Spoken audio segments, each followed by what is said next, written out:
Would you like a motion to go into executive session? And then you have to read why, right? Because I don't have that in front of me. Right. So I've got the motion. Yep. So but- I'll open the meeting. Okay. Okay. All right. Good evening, everyone. Happy to call this meeting to order. It is Tuesday night, July 7th. This is the Westborough Board of Selectmen meeting. It is being held remotely, and we will have a full agenda after we enter into executive session. I will read the full agenda once we are in back in public session. So do I have a motion for executive session? We do. I move that we enter into executive session under Massachusetts General Law, Chapter 30A, Section 21A, Paragraph 6, to discuss the purchase and exchange, lease, or value of real estate, specifically 31 to 33 Eli Whitney Street and 30 Belknap Street. Second that, Emery. I declare that an open meeting, thank you for the motions. I declare that an open meeting would have a detrimental effect on negotiation position of the public body, and we will reconvene in an open session. And we'll take a roll call vote. Mr. Edinburgh. Edinburgh, yes. Ms. Emery. Emery, yes. And Marshall, yes, 303 being present. Okay, we'll see you in executive session.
and welcome to the July 7th meeting of the Westborough Board of Selectmen.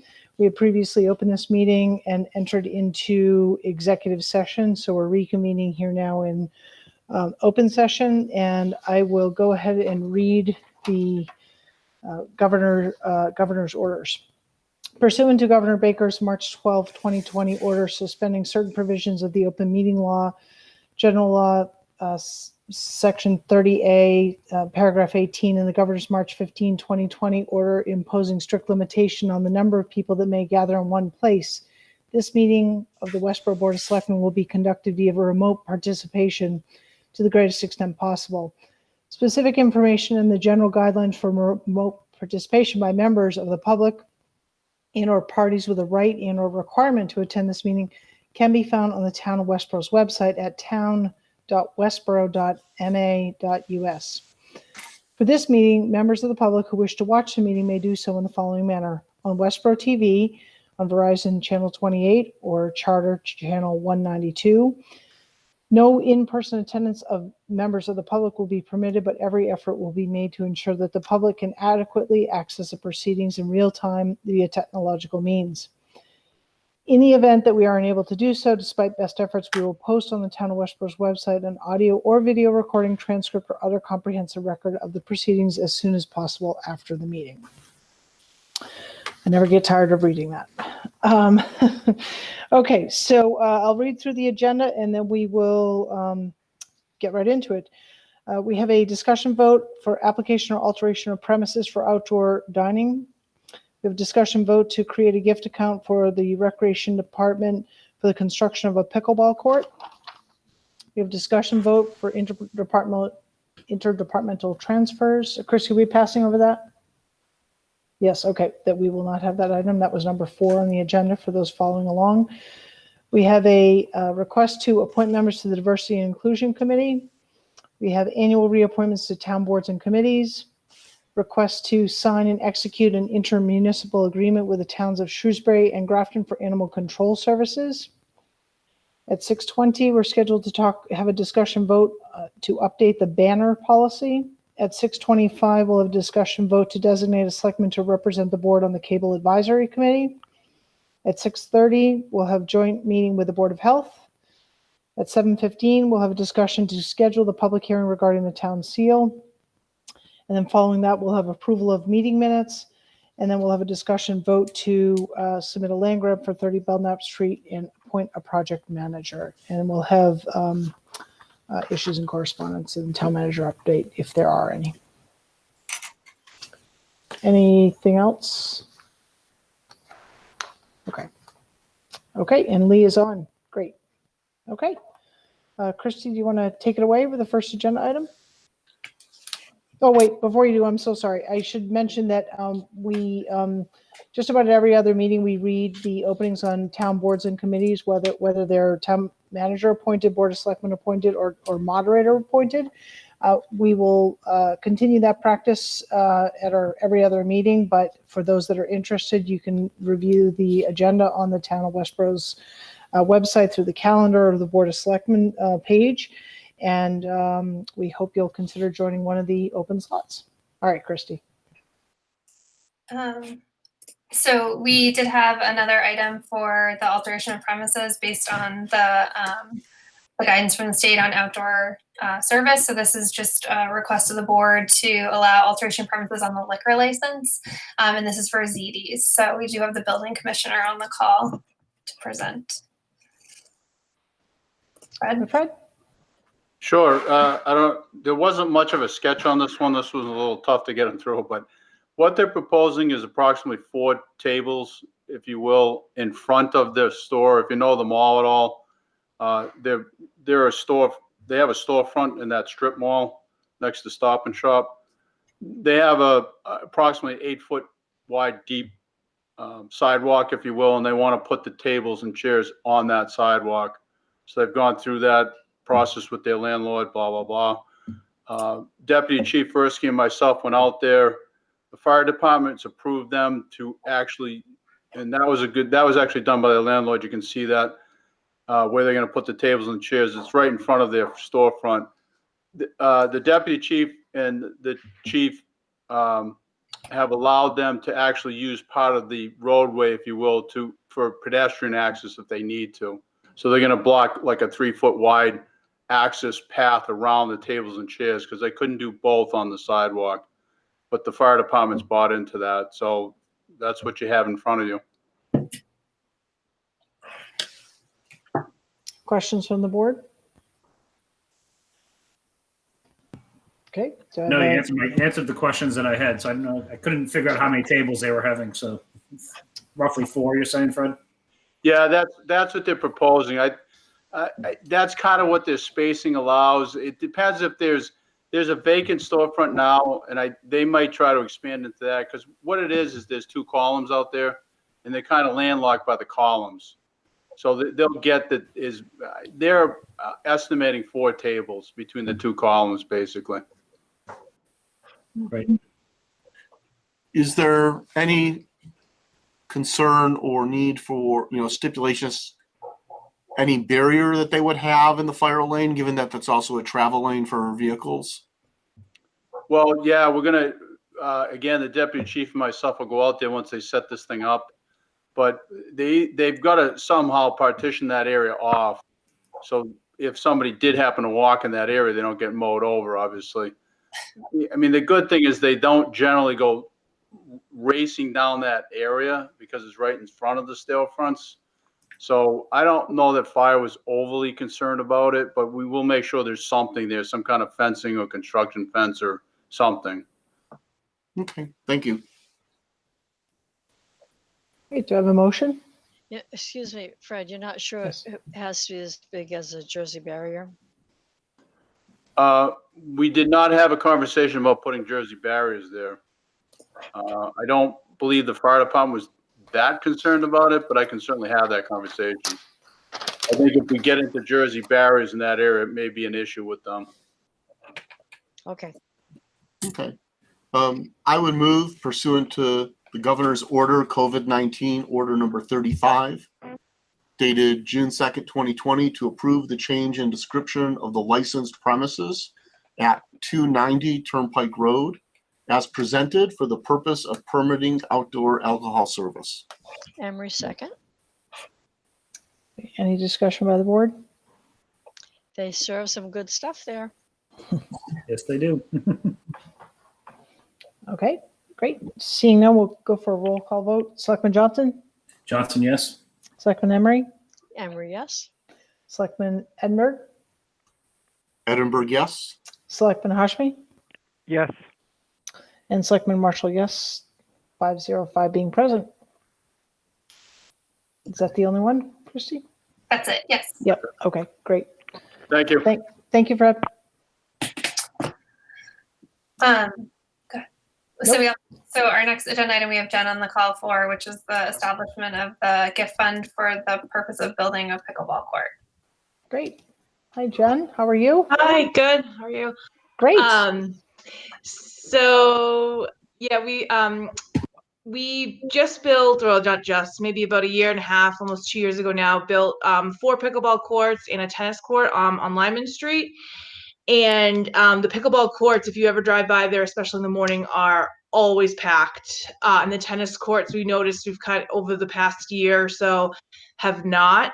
That tennis court's just not used nearly enough. So Nelson Ball, who is an avid pickleballer, who, unofficially started pickleball in Westborough, graciously offered to donate $20,000, which is the cost to install 4 more pickleball courts over there. And so we're just here. He's been asking me how he can give me this money, and I know that we need to set up a gift account before we can do that. So that's why we're here. Okay. Do you have any questions for Jen? Does anyone want to make a motion? I'll move to establish a Recreation Department pickleball gift fund to be expended under the direction of the Recreation Director for the purpose of building a pickleball court. Emery seconds. Great. So Shelby, Yes. can Go I ahead. Can I ask Jen some questions? So I'm sorry, Jen. So there are people that are playing tennis in those courts. What's the plan for those? Do you know? So we have 5 other tennis courts in town, not including the school's 5. So we 10 tennis okay. courts. And those are the only 4 dedicated pickleball courts in town. We do have pickleball courts lined on top of the West Street tennis courts, but apparently that gets very confusing with the lines. So these are the only 4 dedicated courts in town. And I have been monitoring it over the past month or so. At the beginning of the pandemic, I think people were just out exploring. I did notice an uptick, but over the past 2-3 weeks, as I've been trying to like monitor the beach and stuff, the tennis courts have been empty, and there have been lines. We actually had a call this week. Someone wanted to help set up a reservation system for pickleball because they weren't, they were having to wait too long to get on the courts when they go. Okay. And the other question I had is, correct me if I'm wrong, but there's also tennis courts at Haskell. Am I right? They're right. Yep. Those are Right. probably the most popular because there are lights over there. So like Right. people that like to play at night. Yeah. So the reason I bring up those Haskell courts is would it be possible for you to put, for instance, like because they're so close to the beach. I mean, is it possible to put up a sign that, hey, if you're looking to play tennis, just like 2 minutes away are the Haskell courts, in case people don't know about them? I'm just wondering if that's Sure. possible. Yeah. And so that way, the people that are there that are again, and not to pick sides, but I do notice some younger people playing tennis. I just don't want them thinking, hey, like there's no place for me to play tennis when it's literally just 2 minutes down the road. Literally. Sure. Mm-hmm. And the second, and since you are on the line, and this is there some possible mechanism to recognize Mr. Ball for this gift? Is there some way we can potentially name the courts after him? I'd raise that to the board. I mean, this is a somewhat generous gift. I was going to suggest the same thing, Syed. I think it's a great idea. Myself as well. Yeah, I think it's Yeah. phenomenal. Is there some mechanism of like sending him a note from the board, or how does this work? We probably want to make sure that he wouldn't be embarrassed by being called out as the donor. But then I think just the Board of Selectmen can say we're going to name the courts and So maybe Jen can recognition of Mr. Ball. Right. So Jen, Count would the it be ball possible? courts. Right. So would it be possible for you to follow up with Mr. Ball just to say, hey, that? Yep. Sure. I talk to him often, so he sort of knows that we're going to embarrass him a little bit and possibly name the courts after him, or kind of do some sort of way to recognize him. Okay. Oh, and last, since you are on the call, any news, any updates on the Mayberry Park by any chance? Is that still kind of on its way, or you've had a lot on your plate? I know, but since you were on the call, I just thought I'd ask. So yeah, to be perfectly honest, I think the last thing I did was I followed up with them that this was going to be a significant cost up front, almost 50 to 60,000 just to clear the land. And I explained that to them. I haven't talked to them directly about it, and then it was right before COVID, and then we went into COVID mode. But one of the things that we explained to them was that, like the tot lot on the Bay State Green, it was really a sort of neighborhood effort to raise the money, and it wasn't something that the town necessarily had on its capital plan. And so, if there was an interest in the neighborhood to help raise some of the funds, then the Recreation Department would certainly be willing to work with them and help apply for grant opportunities. But I think the last that Jen had talked, there hadn't been sort of that same kind of neighborhood group forming. Okay, So- go ahead. One suggestion, because it can be a little bit daunting for a neighborhood group to kind of rise up Not even just in obtaining funds. There was we only heard from one resident. I think that Jen was sort of asking, is the rest of the neighborhood interested? And so. Yeah, no, I was going to, perhaps as part of whatever schedule, Jen, you were planning on following up with that group just to touch base, you might connect them with some of the folks that led the tot lot effort, just as a resource, right? They were really successful in doing that. And rather than starting from scratch, they might be able to ask that group some questions on how was it successful and what did they do? And, And that might give them a little more foundation to go from, other than, kind of, well, start this effort. So. Yep, we did reach out to Erica and I forwarded that email. She had a whole host of stuff that she did. So. Okay. Yeah. I think just, again, it's a way to For sure. connect. They've done it. Yeah. All right, and last but not least, do we need to amend the motion, or is the motion as it stands? I mean, the naming the court, is that a separate motion or something?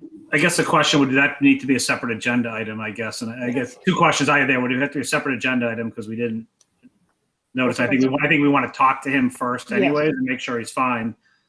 Two is through you, Shelby, as a chair, but I guess to Christy is just make sure that I think the Board of Selectmen may be the appropriate party, but I also don't want to step on the toes if it's the rec commission or whatever with those courts. I'm thinking it's their town owned, so I'm thinking it's the board, but I don't know. I was wondering the same thing. I mean, in terms of naming? Yes. Yeah, I mean, I would think that we would work together with the Recreation Commission on naming and certainly talking to Nelson about what his interest was. So, it could be a future agenda item, but I think we all have the same interest, the Rec Commission and the Board of Selectmen. Yeah. Okay. So I think it shall be through you. I think it probably should be a separate agenda item. Yep. Post talking to him, just to make sure he's okay with it. Yep. Great. I had a question, Jen, for you, unless anyone else on the board has a question. To Syed's point, I think it's a great suggestion of having a sign that kind of says, if you want to play tennis, right around the corner, and maybe provide that address. But I'm curious, I didn't want to multitask here. Do we actually, on the Recreation Commission page, have a listing of where our courts are? Yep, we do on our website. Okay. All right. Obviously, I haven't checked that out. Okay, great. So that will just need to be updated once that change is actually made, right, to reflect that there are no tennis courts there at Chauncey. Yep, for sure. Okay, great. Okay, so we have a motion by Ian and a second by Lee. Any other further discussion? Okay, roll call vote. Selectman Emery? Yes. Selectman Edinburgh? Yes. Selectman Hashmi? Yes. Selectman Johnson? Johnson, yes. And Selectman Marshall, yes, 505 being present. Thank you very much, Jen, for bringing this, and thank you to Nelson Ball for his incredible generosity. Thank you. Great. Have a good night. Yeah, you too. Okay, we are passing over. We do not have any interdepartmental transfers, so we'll move on from that. We have the next agenda item is a request to appoint members to the Diversity and Inclusion Committee. Christy. So in sort of understanding what the makeup of the committee was intended to be, I went back to the minutes in 2016 when the committee was initially created, and the motion to create the committee was to have a committee of 11 people, residents or employees, and that it was to be an administrative committee. So I looked up with in the charter, what that would mean. And so under the charter, and I included that piece in your packet, under the charter, that means that it's appointed actually by the town manager. So I know that we have been bringing that in front of the Board of Selectmen, but it's actually a town manager appointment. And so I know that we have received a lot of interest in this committee, which is great. And certainly I think, we've heard from the committee and we all have an interest in putting more residents on the committee than we have had in the past. But my recommendation would be that since it's a town manager appointment, that I would move forward with a process where we would invite all of these people who have an interest in serving on the committee to attend a meeting and work similar to the way they do with the Youth Commission, where they would be interviewed by the sitting committee, and the committee would make a recommendation to me for appointment. So that's how I would move forward. Chairman? Yes. Chairwoman? Yeah, that's okay. Christy, I think that sounds a reasonable way to start. What I'm concerned about is I'm not seeing anyone that's reading through these that has they're either African American or Latinos or any other group other than white, just to be perfectly blunt. And it's a diversity committee. So I'm just in a quandary. How do we, at this point in the history of our town, respond to people that I see talking on Wicked Women of Westborough, different websites? How do we get people of color, people of diversity into the mainstream? And this group of people may be very well intentioned and may do very well, but it isn't going to solve this problem of, is it really representative of the cultures and background of people that we want? So I don't have an answer. I'm just asking the question, how do we get there? Yeah. So if, Fair Lord is. so if I, excuse me, if I can, I think that we had some additional names submitted late in the day through, they came through email that represents a lot of diversity that you're referring to, Lee. Oh, good. I saw them, but I didn't get to read them. Okay. Yes, yes. So I think, and when I speak of diversity, I mean a whole range of interests, colors, backgrounds, etc. So I think we have that. It's very exciting, actually, as I was going through the list, and it's amazing to me the background and talents of the folks that have come forward and their interest in this space, both personally and professionally. So I think we've got a great group to, ultimately interview as part of the diversity. It's part of Christy's recommendation. So Syed, Alan had his hand up, and then Syed. So my comment was just going to echo yours, that actually with the full candidate pool, there actually is a very diverse representation of our community with many different cultures, backgrounds, and many factors, and so, again, some great commitment and expertise. And so as we move forward to the process, I want to thank everyone for stepping forward and their willingness to make the commitment and to serve. Selectman Hashmi? So I just had some preliminary thoughts for you, and just some philosophical thoughts. I'm always somewhat terrified of joining diversity committees, and I think sometimes, while they're set up with all good intentions, they, in these times specifically, we cannot afford to look like we're attempting to do something while doing nothing. And the other question we should, that we as a board and as a town should be asking is why. I looked at again, all of us have commented about how impressive these CVs are or resumes are. The question is, why aren't these people on our committees already? What are we missing by excluding them? And one of the other things that really truly worry and concern me is that frequently we pigeonhole really talented, passionate, and caring voices to committees such as these and assign them to oblivion. But the thing I want to emphasize is that we shouldn't be reaching out to these voices just when, oh my God, there's a racism issue and we need to have people of color involved in the conversation. We should be involving the residents in our town at all times. We should be listening to voices that are different from us at all times. Just putting them on a committee like this does not solve the problem. We really will solve the problem when, as Selectman Marshall and Christy and I were discussing, when the diversity of our town is reflected in our committees.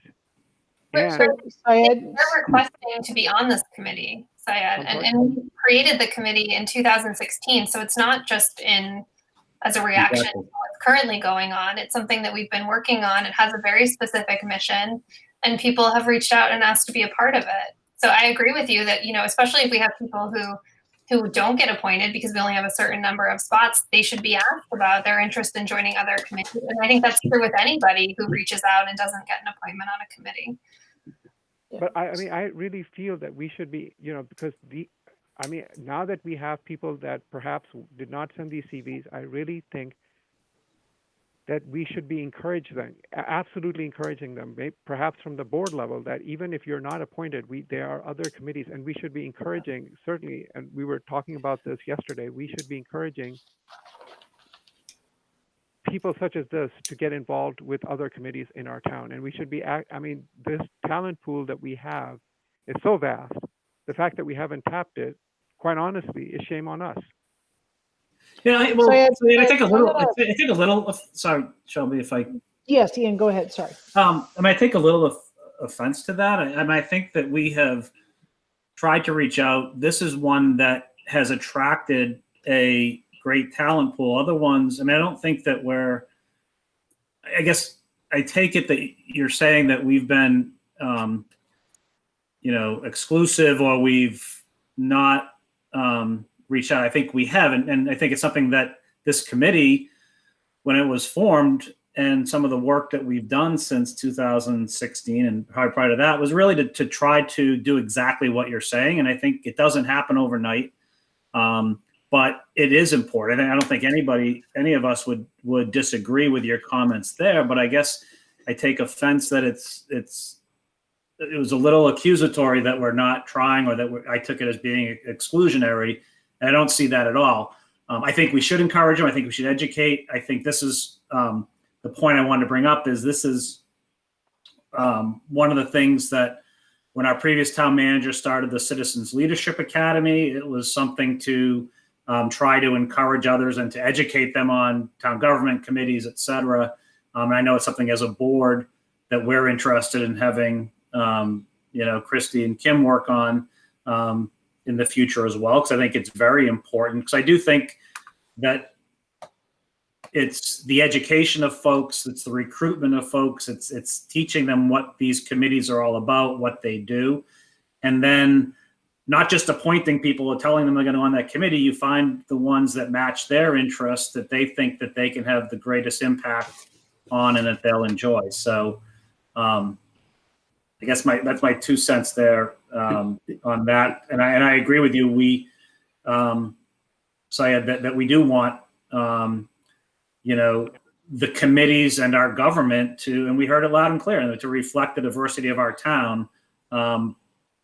So we need to encourage that, and we need to have people step up. We need to continue to do the work we're doing on that front. So thank you, Chairman Marshall, for letting me say a couple words.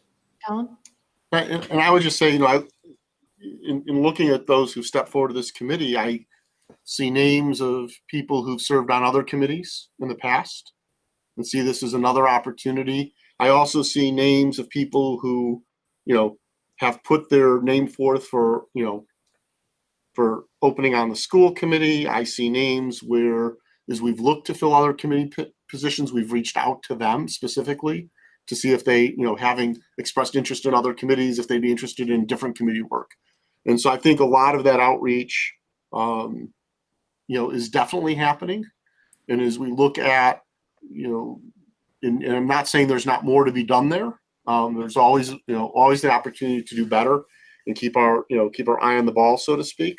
But I would definitely say that, over the last, year, 2 years, 3 years, there's definitely been more of an effort to outreach to a broader range of the community when openings come up, whether it's to fill appoint a vacancy to an elected position, or to fill a vacancy because someone's resigned, or simply that, someone's stepping off a committee and looking forward to. So I think a lot of the hard work and the good work has started. There's more to do. And I look forward to some of these folks joining the Diversity Inclusion Committee and continuing to guide and drive that effort forward.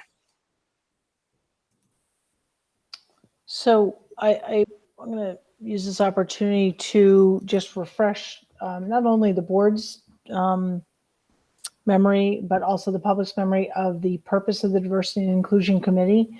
So this statement can be viewed on any agenda from that committee.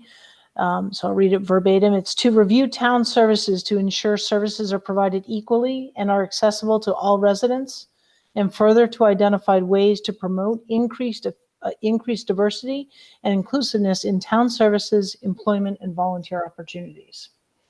So I think that's important that we understand what the scope of this is. I think anytime anyone is applying to join a board or committee, they should understand exactly what it is that the committee's mission and charge is and what it isn't. That's not to say that it can't be expanded at some future point, but you have to start from a baseline. I also I think we need to be careful in implying that we've excluded anyone. To say that we've excluded people would suggest that there's been an action to prevent. And I think certainly in my time on this board, there has been a lot of outreach through any number of us to secure new voices and names and faces on a variety of boards. I think about Sustainable Westborough and that collection of folks that has sort of grown organically. I think they'd probably like that, given that they're sustainable. I think about Alan's work on the affordable housing initiative and all of the outreach that's been done there. And apologies to the rest of the board members if that, if I haven't named kind of your efforts, but I think we've done a good job. We could always do more. I also think that, Syed, to your point, on the one hand, we shouldn't criticize ourselves that if you feel like this is kind of a knee-jerk reaction to let's have diversity on this committee, it's really not. Having sat on those in several of those committee meetings since I've been a representative, there's always been a conversation in those meetings and every other committee I've been on of we need more diversity in our committees. I mean, how many times have we said that? But sometimes there are things that happen nationally, locally, statewide, what have you, that kind of propel us to have a greater sense of urgency. And I think that that's where we are now, and we should be. I think we're trying to embrace that, and we should be celebrating the fact that we have so many people that are interested in the committee, as opposed to sort of feeling like we're being chastised for some sort of work in the past that wasn't done. So I appreciate the cautionary statement, but I think we want to focus on the good work that is being done, and that is being done in a deliberate and thoughtful way to be as broad and as inclusive as possible. So, and the other piece I'll just add too is that I think even things like the committee handbook that Alan and Lee are working on strengthens our outreach to the community, because it gives them a framework, much like we were just talking about a neighborhood group getting together maybe to fundraise for a particular initiative. People sometimes, if they're not familiar with this form of government, and we can always do a better job, that speaks to the Leadership Academy. If they're not familiar with this form of government, sometimes it takes a boldness to want to put your toe in the water and even understand what it means to be on a committee. So I think we're always kind of, it's incumbent upon all of us here to continue to outreach to the community, but the doors are always open. So are there any other comments? Ali, go ahead. Yes. I appreciate what Syed's saying, and I think Syed comes from a very interesting background that he speaks to quite often, that he came from Pakistan, he lived in India, he's lived all over the world, he's experienced things that I was in the Peace Corps, I've been around the world too, but none of us have experienced things the way Syed has, coming from a totally different culture into the United States. And I think that of the selectmen, Syed, you may be the one most poised and most capable of reaching out into different communities. And you're saying I feel like you're saying we as a group aren't doing that, but you are part of our group. And if that's something that you have special expertise in, special empathy about, a remarkable experience around, then I think we have to call on you and trust you to help us with the outreach that you say we're not accomplishing. Well, actually, I think that would be an excellent, maybe you're doing it, but I'm not aware of it, but I think that's a wonderful role. And I would very much appreciate your depth of experience and concern in actionable outreach that helps us fill some of these positions that haven't been filled before. Well, I think I've already sent like how many, 3 or 4, I think 3 at the very minimum to Kara, of people that reached out to me that wanted to get involved. But I think that I just want to come back to the point that granted, the conversation now is about race, and it's an important and urgent conversation. No one doubts that. But I think it is incumbent on us to make sure that these voices that have come up continue to feel that their voice is going to be heard when we are talking about, you're right, you talked about sustainable Westborough or the master plan. I think this gives us as a board a great opportunity to once again say to the community that we value your input. This is your town, and we value your voice. And we value that you have ideas to bring to the table, and we are willing to listen. Yep, I think that's a point well said, and I think that we need to understand how all of us need to understand, but particularly those of us who are Caucasian, quite honestly, need to understand how, or try to understand how those who are not, their voices are often not heard, or opinions diminished, and that's historically. I'm not saying anyone here has ever done that intentionally or anything like that, but we need to, as I've kind of learned to say, center the conversation, center and give special pause, special, just listen to those voices. So well said. Okay. So Christy, just to kind of close out this, the direction will be for the folks who have applied, they'll be invited to attend the next meeting to kind of experience that, and then you'll turn it over to Kara as chair. Yep, and certainly, we can put something else out there. It doesn't have to just be these people who have applied, but anyone who's interested, leading up to that meeting, and then definitely.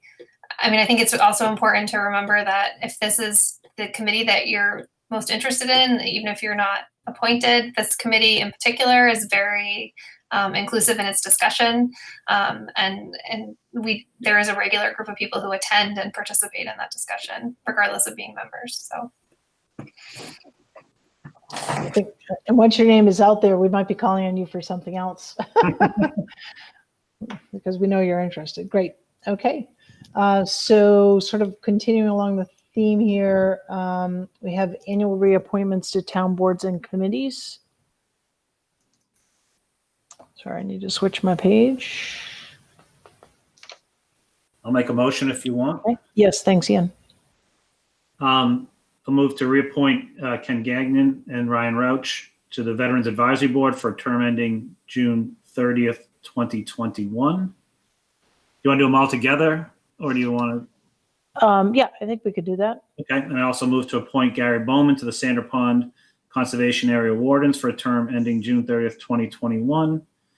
And also move to reappoint Bonnie Sullivan to the Economic Development Committee for a term ending June 30th, 2021. And then I think we had, I move to reappoint Judith Meltzer as a Registrar of Voters for a term ending June 30th, 2023.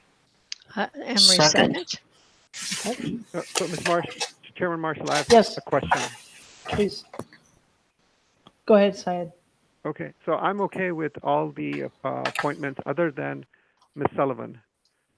We have, and this goes back to our previous discussion, we've had several discussions. I think I can't remember exactly how many times I've asked about increased participation of support of minority businesses. We're about to reappoint Ms. Sullivan. I would like to, before she gets reappointed, I'd like to know what her plans are on the Economic Development Committee. What has happened during the COVID time? Has there been any increased outreach to small businesses? What has been going on? I think these are. I just do not want a blanket reappointment without understanding. For instance, what is there a commitment from her when she's going to be joining the EDC to expanding membership, or what is she going to do to be more inclusive? I guess it would also be, how is she going to lead the group? It isn't her responsibility alone, it's the whole committee. Right. So how is her leadership going to foster that? Right. So I think this is, especially in this time, I think this is somewhat urgent conversation to have, especially since we want to, the brunt of COVID-19 has impacted, a lot of communities of color. Many businesses have closed in our own town. So the question is, what's going on? How are you responding? What are your plans? I think that is a discussion that the board should have prior to just signing off on an appointment. Syed, is that a question for an individual, or is that a question for the committee? I think that's a question. I mean, if she's going on the committee, I'd like to at least, I mean, I believe she's been the president. Am I right? Shelby, She's been the chair. She's been the chair. And is she currently the chair? I don't keep up with Well, the EDC. Yes. Technically, Yes. yes. Yep. Yes. So if she's the chair and if she's getting reappointed, I think these are somewhat questions I would like to know before I sign off. I mean, granted, I'm in the minority here, but I would think that the board would like to know some answers to these questions. If I may. Yes. So, Well, I'm sorry, Syed, you had a couple questions. Did you ask all your questions? Yeah, I'm done. Okay, thanks. Alan, go ahead. okay, so a couple of thoughts. So, Bonnie Sullivan has been the chair. In making this reappointment, we're not reappointing her as chair. We're reappointing her to the committee. The committee would then elect its chair. So I don't know if she'll continue. And as this board knows, I was appointed to be the Board of Selectmen's representative to the committee. At this point, I can't tell you if she will be the chair for the upcoming year, or if someone else will take the reins.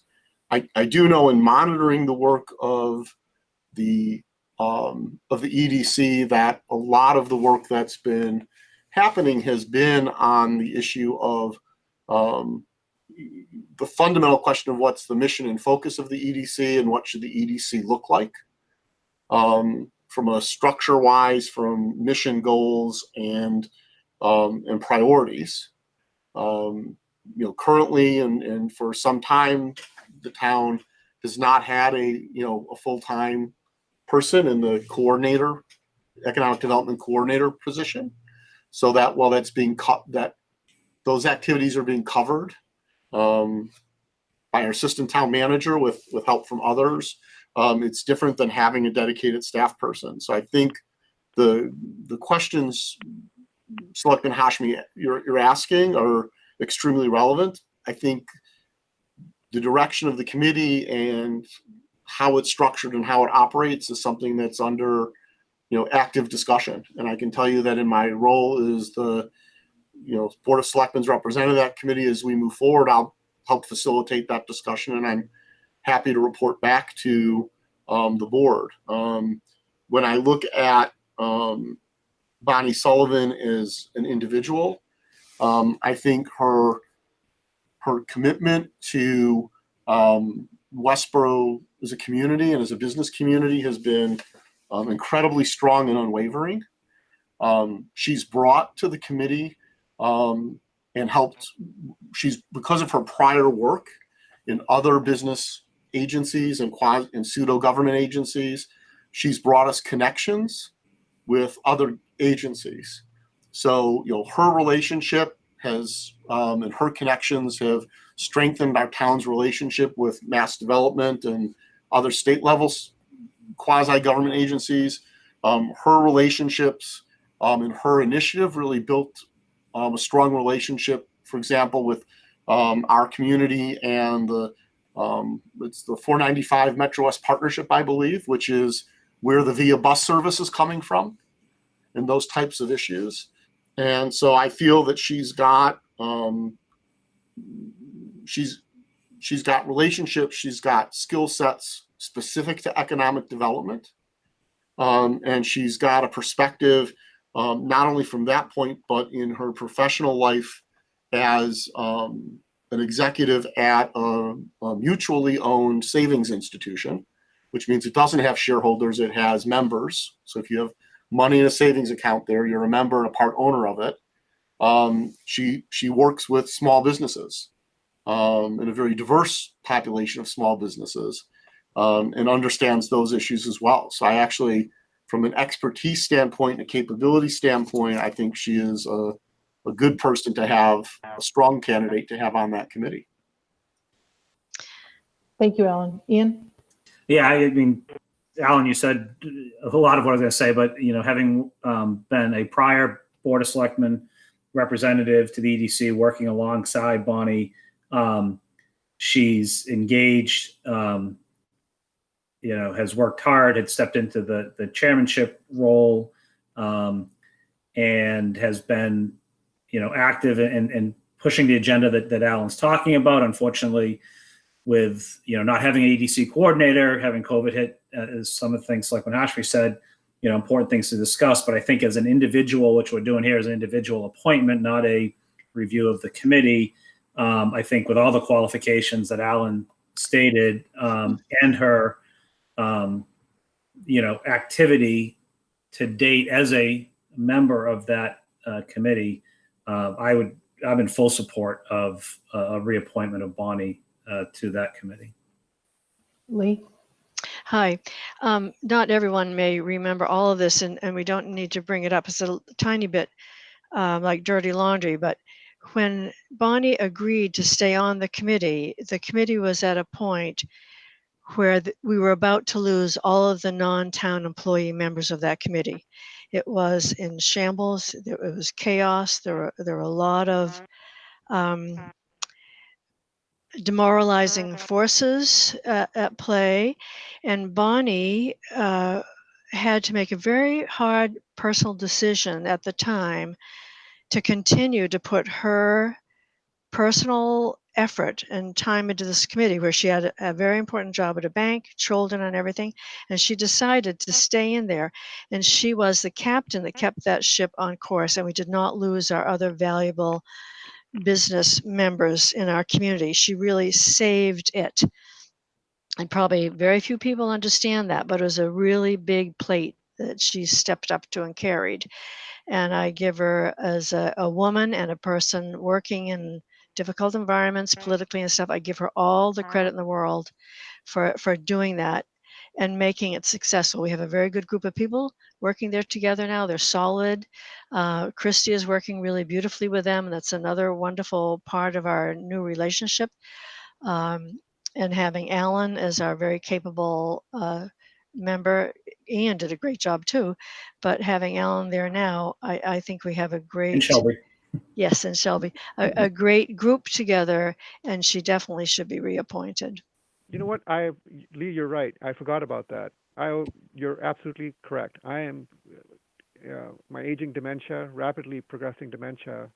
I forgot those incidents. You're right. You're absolutely correct. Thank you. You're absolutely spot on. I forgot about that. But I do hope that the conversation, that the concerns that we have raised, about issues that we are raising, I hope that, Alan, you will convey back to the EDC.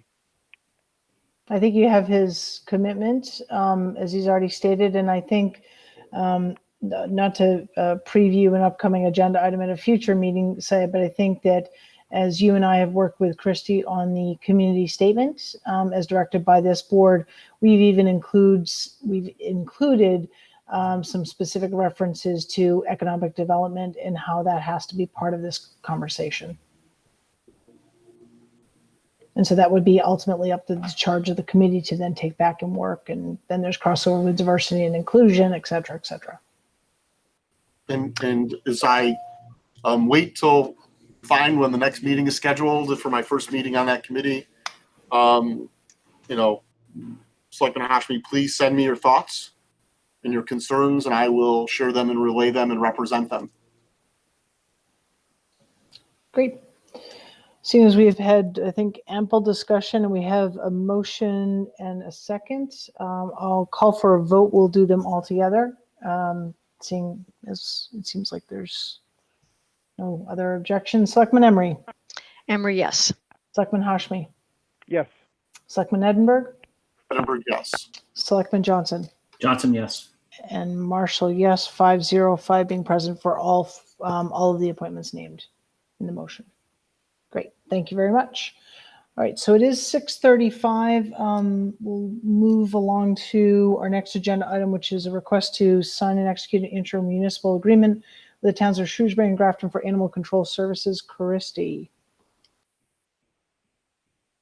You're on mute. Christy, you're on mute. I just thought that. So this is something that the board is familiar with. In 2018, we entered an intermunicipal agreement with Grafton and Shrewsbury to provide animal control services. With the town of Shrewsbury, it's really just a backup relationship where if their animal control, if someone is needed to cover a vacation or, if there's multiple incidences, then we just back each other up. With Grafton, we do provide their animal control services and some animal inspector services, and they do pay the town 38% of our employees' salary, expenses, a 10% administrative fee, and then also 38% of benefits for our employee. So it's something that Chief Laurie really supervises, because even though the animal control agent is technically under the town manager, we have moved that relationship to the police department, which is working very well, and he feels strongly about moving forward with this agreement in this upcoming fiscal year. Do I have a motion? I'll move to approve the extension of the intermunicipal agreement for animal control animal inspector services with the towns of Shrewsbury and Grafton to expire June 30th, 2021. Emery, second. Okay, any discussion? Okay, hearing none, I'll call for a vote. Selectman Johnson. Johnson, yes. Selectman Emery. Emery, yes. Selectman Edinburgh. Edinburgh, yes. Selectman Hashmi. Yes. Selectman Marshall, yes. 505 being present. Great. We have the Board of Health with us. Good evening. Hey, everybody. Good evening. Well, welcome. Are you guys okay if we work through a couple other items, or would you like to start? I think they'll be very quick. Yeah, let's finish up the agenda. And then- To support you guys. So if it makes the most sense for you to keep going and knock out a few while you're Okay. hot on topic, we can wait a little bit. Obviously, we'd rather not just wait around for the point of waiting. Yeah. No, these will be quick ones, we promise. So you have my word. This should take just a few minutes. So the next item is a discussion vote update banner on the banner policy. Christy? So the banner that goes over West Main Street, we created a policy, and we found out as we were talking to members or parents of the class of 2020 who want to put a banner up, that our dimensions in our policy are wrong. So this is just an amendment to go from 4 feet to 3 feet, and that's per the DPW. I'll move to amend the banner policy as presented. I'll second. Okay. I did have one comment, actually two. Christy, the email that's in there, it looks like it's the former confidential administrative assistant for Okay. the town manager. So I presume that maybe that should be a general email address. And then I noticed that the request includes, the requester must include name of their organization, name of the event, et cetera. I'm just wondering if it would be helpful to you and your team who consider this, if there needs to be sort of a brief explanation, beyond that, if you need any descriptor of what the event is. If you don't feel it's necessary, that's fine. That was the only thing I was wondering. It's worked so far, so we can certainly Okay. update it if it doesn't. But Okay. we can definitely. We'll just change the contact from email to a phone number, so it's more generic. If you want to amend your motion. I will amend it to the phone number of the town manager selectman's office. Okay. And the only thing I would say is ultimately, though, if they have to submit something in writing, they need an email address. Right, but we don't have a generic email address for our office, so we can just have them Okay. call, and then we'll let them. Okay. All right. I didn't know if we would go to the board of selectmen. Okay, great. All right. So we have a motion and a second. Any further discussion or questions? No. Selectman Emery? Yes. Selectman Hashmi? Yes. Selectman Edinburgh? Edinburgh, yes. Selectman Johnson? Johnson, yes. And Marshall, yes. 505 being present. Great. Okay, and the last item before we transition into our joint meeting with the Board of Health is a discussion vote to designate a selectman to represent the board on the Cable Advisory Committee. Yeah, so the board had authorized me to appoint the Cable Advisory Committee, and we still have 2 openings. I've appointed 2 people to that committee, and then we would need a selectman, and then we still have 2 vacancies. So if the board just wants to designate a selectman, I know both Selectman Edinburgh and Marshall have expressed interest in that. So Selectman Marshall and I discussed this, and sort of given our respective time commitments, not that we're not both interested in doing it, but at this point I would move that the board appoint Selectman Marshall as its representative to the Cable Advisory Committee. Oh, I'll second that. Pilot on Shelby. I hope they only meet once a month. Yeah. All right, thank you, Lee. I appreciate that. I'm, my experience in working with the crew at Westborough TV through the Frank and Mary show has really been enlightening. Oh, very good. As well as working with them on, a host of events, whether it was through Rotary or Westborough Connects or being part of a parent group. So it really has demonstrated to me how important cable TV is. And I think we have a very, as we know, engaged community, and one that actually pays attention to its local access TV, and really is, I think we have all seen through COVID about the value of what they do and how much information they bring to the community. So I'm very, very proud and excited to be part of this committee. I appreciate, Alan, your support of that. Thank you. So, okay, any other discussion? Any other volunteers? Kidding. Selectman Johnson? Johnson, yes. Selectman Not Hush. volunteer to vote for you. Okay. Selectman Hashmi? Yes. Selectman Edinburgh? Yes. And Selectman Emery? Yep. And I will say yes for me as well. So 505 being present. Great. Okay. So Board of Health, welcome. Chairman Walsh, Thanks. welcome to It's, you and your team. It's been nice to get a week off from a formal board meeting, or a little bit of time instead of meeting every week. The state is doing pretty well. It's gotten to the point now, though, where I have not been touching in with Steve daily. The peak for Massachusetts is definitely nowhere near where we were before. But that Steve had a being chance said, I to get his haven't actually haircut. heard the updated numbers. Steve actually had a chance to leave the office and get his haircut. That's great. Congratulations. I actually did that today, yeah. Normal is approaching, right? But no, with that, actually, I'd like Steve and maybe Alan to just kind of update everyone as to where we've been since Friday. Sure.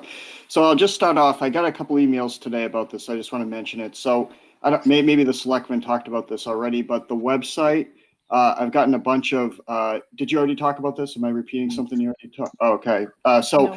Just so anybody watching this, we did not pull down all the data that was up there. My basic understanding of what happens is we were migrating the website to another server. There was stuff that got lost. So just anyone watching this, we didn't pull the information down. It should be back up at some point. I know IT is working on that. So I think information from May and all the way through June was lost. I'm starting to get a lot of emails on it. So I just wanted to get that out there. So again, we didn't pull it down. It's just being redone, I guess, or whatever. I probably didn't explain that right, but that's pretty much the best I can do. Yeah, If I may clarify that this was a problem with the vendor. Right. And this isn't an internal server that IT staff's running. It's a professionally managed service that specializes in government websites that was upgrading their infrastructure, and that's when the problem occurred, and it's expected to be fixed shortly. Our IT team is on top of it and doing a great job. We haven't lost the data. It's just sort of sidelined for a moment. Yeah. So anyways, I just wanted to let people know that so I don't get 100 more emails over the next couple of days about that.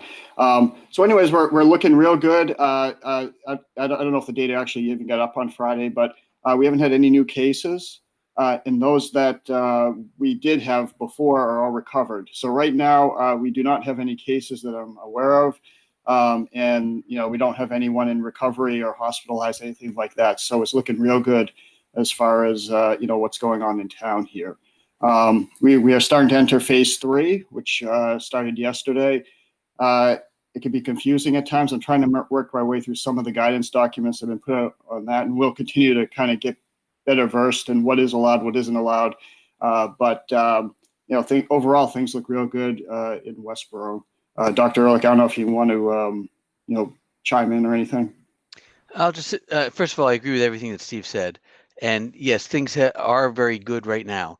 I'm sure everyone is familiar with what you're seeing on the news about places around the country that are having much higher rates of COVID-19 than they previously had. Is this the first wave? Is it a second wave? What's going on? What I can tell you is I think that COVID-19 is a regional problem. We're a big country and it affects different areas differently at different times. And we have really borne the brunt of it along with New York and New Jersey earlier, certainly in April and May. And I do not think just because Florida and Texas and now California and Arizona are having high numbers that has any real bearing on what happens in Massachusetts. And I will say in my own experience from various perspectives, people in Massachusetts still, I think, take this very seriously. For the most part, people are still adhering to social distancing and mask wearing is still widely prevalent. So I'm not concerned just because we see problems elsewhere I would expect that we're going to have the same here. So that's just a little bit of background.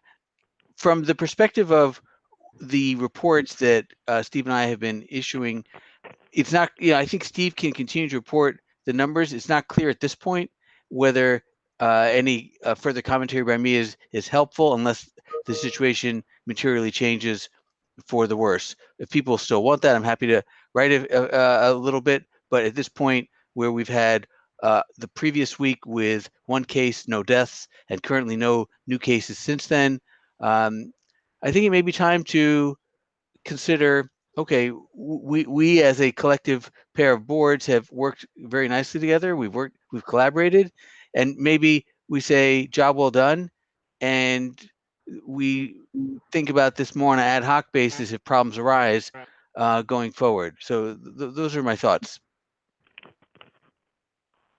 So I think, Alan, those thoughts, I agree with those as well. And so I think that we'd like to hear from the Board of Selectmen what their thoughts are in terms of the regular occurrence of this dual meeting and how it serves both purposes of the boards.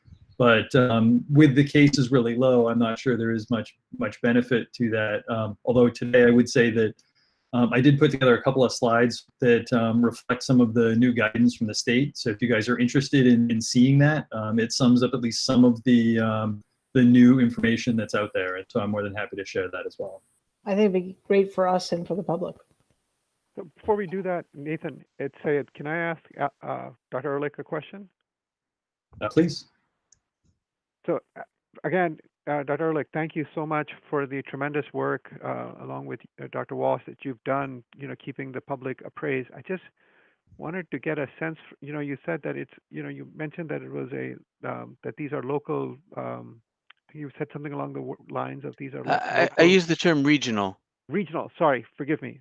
Regional epidemics. I think that's those. So and the reason I'm asking this is over the past several weeks, the New York Times has had a lengthy series of articles detailing how there was, asymptomatic transmission that was going on well before this outbreak, burst into our view, right? And so my question, and I recognize now that the governor has got more stricter quarantines and everything, but are you concerned as we move forward that that because of the nature of the asymptomatic transmission, the fact that the rest of the country is, granted they're regional, granted all this other stuff is going on, do you think that puts us at risk in the future? Well, there's certainly risk. There's no question about that. And until we have either a more effective treatment or a vaccine, the question isn't, is there risk from COVID-19? People from Massachusetts travel to other states. People from other states travel here. There is asymptomatic transmission, as you have noted. And so the question isn't so much, is there still risk? There absolutely is. It's partly what is the level of risk and what's an appropriate response. And in this regard, my feeling is that I think the governor, his team, the people who are advising the governor have been behaving in what I would call a prudent fashion. I don't think we've been opening up willy-nilly. We've been doing it gradually, waiting several weeks to make sure that there is no worsening of the condition before taking the next step. And under those circumstances, I think what you have to say is, do we need to be continuing? Do we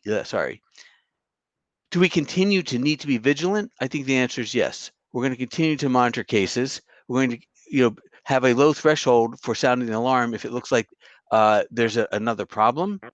But by the same token, the goal here is to flatten the curve, to have a relatively manageable number of cases, and not to necessarily prevent every case from that might occur from occurring. And I think that's the position we're in right now, which is the hospitals are not being strained. As you heard from Steve, we don't have a lot of people even in recovery, in a recovery state, that most people have already recovered. And so I think, yes, it's still a concern, but the question is, given the nature of the concern, how do we proceed forward? And right now, I'm comfortable that encouraging social distancing, encouraging the use of masks, and following the governor's advice seems to be a plan that's working. Right, and so thank you. And the other thing I would just point out to the board, to both boards, is I think we should commend the town. I mean, this is the meeting 2 weeks after our town meeting, and we, correct me if I'm wrong, Steve and Dr. Ehrlich, I don't think we've not had a massive surge. I think that goes to the precautions that were taken by, our staff, our town residents. I mean, that is something that's pretty impressive. I agree with you, and this was one of the reasons for having a meeting tonight, was to look and see, were there any problems? And as long as we're in the business of calling people out, I'd like to, by name, note that Dr. Walsh was instrumental in a lot of on-the-ground work in setting up the parameters under which we could hold town meeting. No, And thank you. I for don't want to take all the credit for that. There were a lot of people involved in a lot of aspects of it, but it took a town, and the whole town behaved responsibly. We had conditions set up for people that didn't have masks, and it turned out that I think everyone that attended wore a mask, except for in the very few parts where people were speaking. So overall, I think it was a town effort, and I'm very pleased with Westborough. So I do think that we got a couple of questions. Is that Yep. Shelby and Lee both looking like you want to speak? Lee, go ahead. Oh, thank you. To Alan Ehrlich's reiteration that we need to keep our foot on the neck of the virus here in Westborough. On 4th of July, there was a party within hearing distance of my house on Chestnut Street. I won't say what street it was on. I drove by it a couple times. There were more than 100 people in the backyard of this just neighborhood, regular little tiny neighborhood. They were parking on the street. They were parking in a church parking lot. They were continuously streaming into this place. No masks at all. Everybody under a huge tent, bringing their picnic baskets and just jamming this backyard. I didn't feel, given that it's not against the law not to wear a mask, it's not against the law to have people in your backyard, I didn't feel it was my place to call anybody or do anything about it. And I thought if it became a problem in the neighborhood, that someone from the neighborhood would probably call the police department or something. And I don't know if anybody did. But I was appalled. We're saying we're doing so well in Westborough, and I don't know if these people had friends from other towns that came or not, but there were easily 100 people there, and they were doing nothing to be careful. So what do we do when something like that happens? Do you have any advice on that? Yeah, so I've got a little bit of advice, and that's that some of the things that are allowed and not allowed, of the three main big things that were mentioned today that are still not allowed, one is that bars are not allowed unless they're doing table service. One is overnight camps are still not allowed, and then block parties are not allowed. And so in terms of what you were saying, where you That were was a noticing block this- party. that was a block party, and that is not allowed. So that is something that if you see happening, you should feel free to, let the police know or find some other way to have that shut down, because that is still not an activity that is not allowed. Thank you. Well, we may see some disease after that. I don't know. Who knows? Just so you know, I know the address. Okay, so based on that information, I have a related question that actually relates to both boards, and that over the last 2 weeks, I've received not many, I think 3 phone calls asking me if Cold Harbor Brewing is a bar or a restaurant. And people pointing out, so for the Board of Health, where do they fit under the state guidelines as far as being open? One of the people specifically asked me if Starbucks can't wash my reusable mug and refill it for me, why is the brewing company washing and refilling growlers? Isn't that the same health issue? Maybe it is, I don't understand it. But the other piece of it was that 2 of the people who spoke to me also noted that the people who are there at the brewing company have, to social distance, have spread out. That they're on the north side of the building by the railroad tracks. They're bringing their own lawn chairs and sitting in the parking lot. They're sitting on the hill on the south side of the parking lot by the fence at times. I know that as a restaurant, they would have to come to us for permission to adjust their premise, to change where people can drink and people can't drink. And so I guess my, question for the Board of Health is, are they a bar or restaurant as far as ability to be open and serve and the type of service they're allowed to do? And for the Board of Selectmen, should we send them a note or phone call saying, hey, if you need to adjust your premises so that you can, if you're allowed to be open, you can serve appropriately and have social distancing, you need to come with a plan through the process that's been established, as every other restaurant that's doing outdoor alcohol service has made the effort to do. And that we as a board in a town under the governor's rules have made extremely convenient and accessible. Yeah, so I guess I'll take this one first, and then other people can jump in. And that's that you need to have food table service being provided to be open, to serve alcohol. And so if Cold Harbor Brewing is open, they should have somebody that is permitted, like a food truck that has restaurant service, and they should be not having people go up to the bar to, order a drink, but should actually be having table service. And I believe that's how the state has wanted it to happen. In this particular instance, I'm not positive how they have it structured, but I have heard cases where bars that have had a food truck that is permitted have been able to open and operate and do that successfully. But when the food truck closes and leaves, the bar has to shut down. Okay, So so I to don't know, that, Ray or Steve, if you want to comment a little bit more, if you know any specific details about them. If you don't mind, I'll step in here. We did get a complaint about, I did call the owner. We had the complaint on people moving through the parking lot, sitting on the hill under the fence. I told them they're not allowed. They do have a seating area. They have to keep the people inside the seating area. We did talk to them. With breweries and because it's also a retail establishment and people can go in, the growlers they bring in are not refilled right away. They go in the back. I talked to the owner about it. They have about 400 to 600 new growlers that they get brought in, and they use those as when people come in, they're not refilling the growlers, is what I was told. I don't get beer from there, so I can't say that's true. People are supposed to be bringing them in. They put them out back, they wash them and let them set for 48 hours, and then they can reuse those again at another time if they do the perfect steaming and everything like that. So that's on the growler point. The food point, they do have a food permit with us because, believe it or not, pretzels or some food that is on the table is considered food. weeks ago when they talked about breweries are kind of in that spot where they're not food service, but they have a food service permit. So they have food on site and they do have food trucks coming in. So as long as the food truck is there, they can serve alcohol. And I understand what Nathan, what you said about table service for alcohol, but I believe breweries, it was a little different because I've been going to breweries for the last few weeks and I've never seen anybody come to the tables with beer. They have they have social distancing. They have marks on the floor. You go up and it's just like you're getting takeout. You're taking the beer and then going into the tent or whatever they have. So I know back in the past when they discussed it on the one of our meetings with the state, they had said that was okay. Their major thing was they don't want people just sitting there drinking. There had to be food on the tables.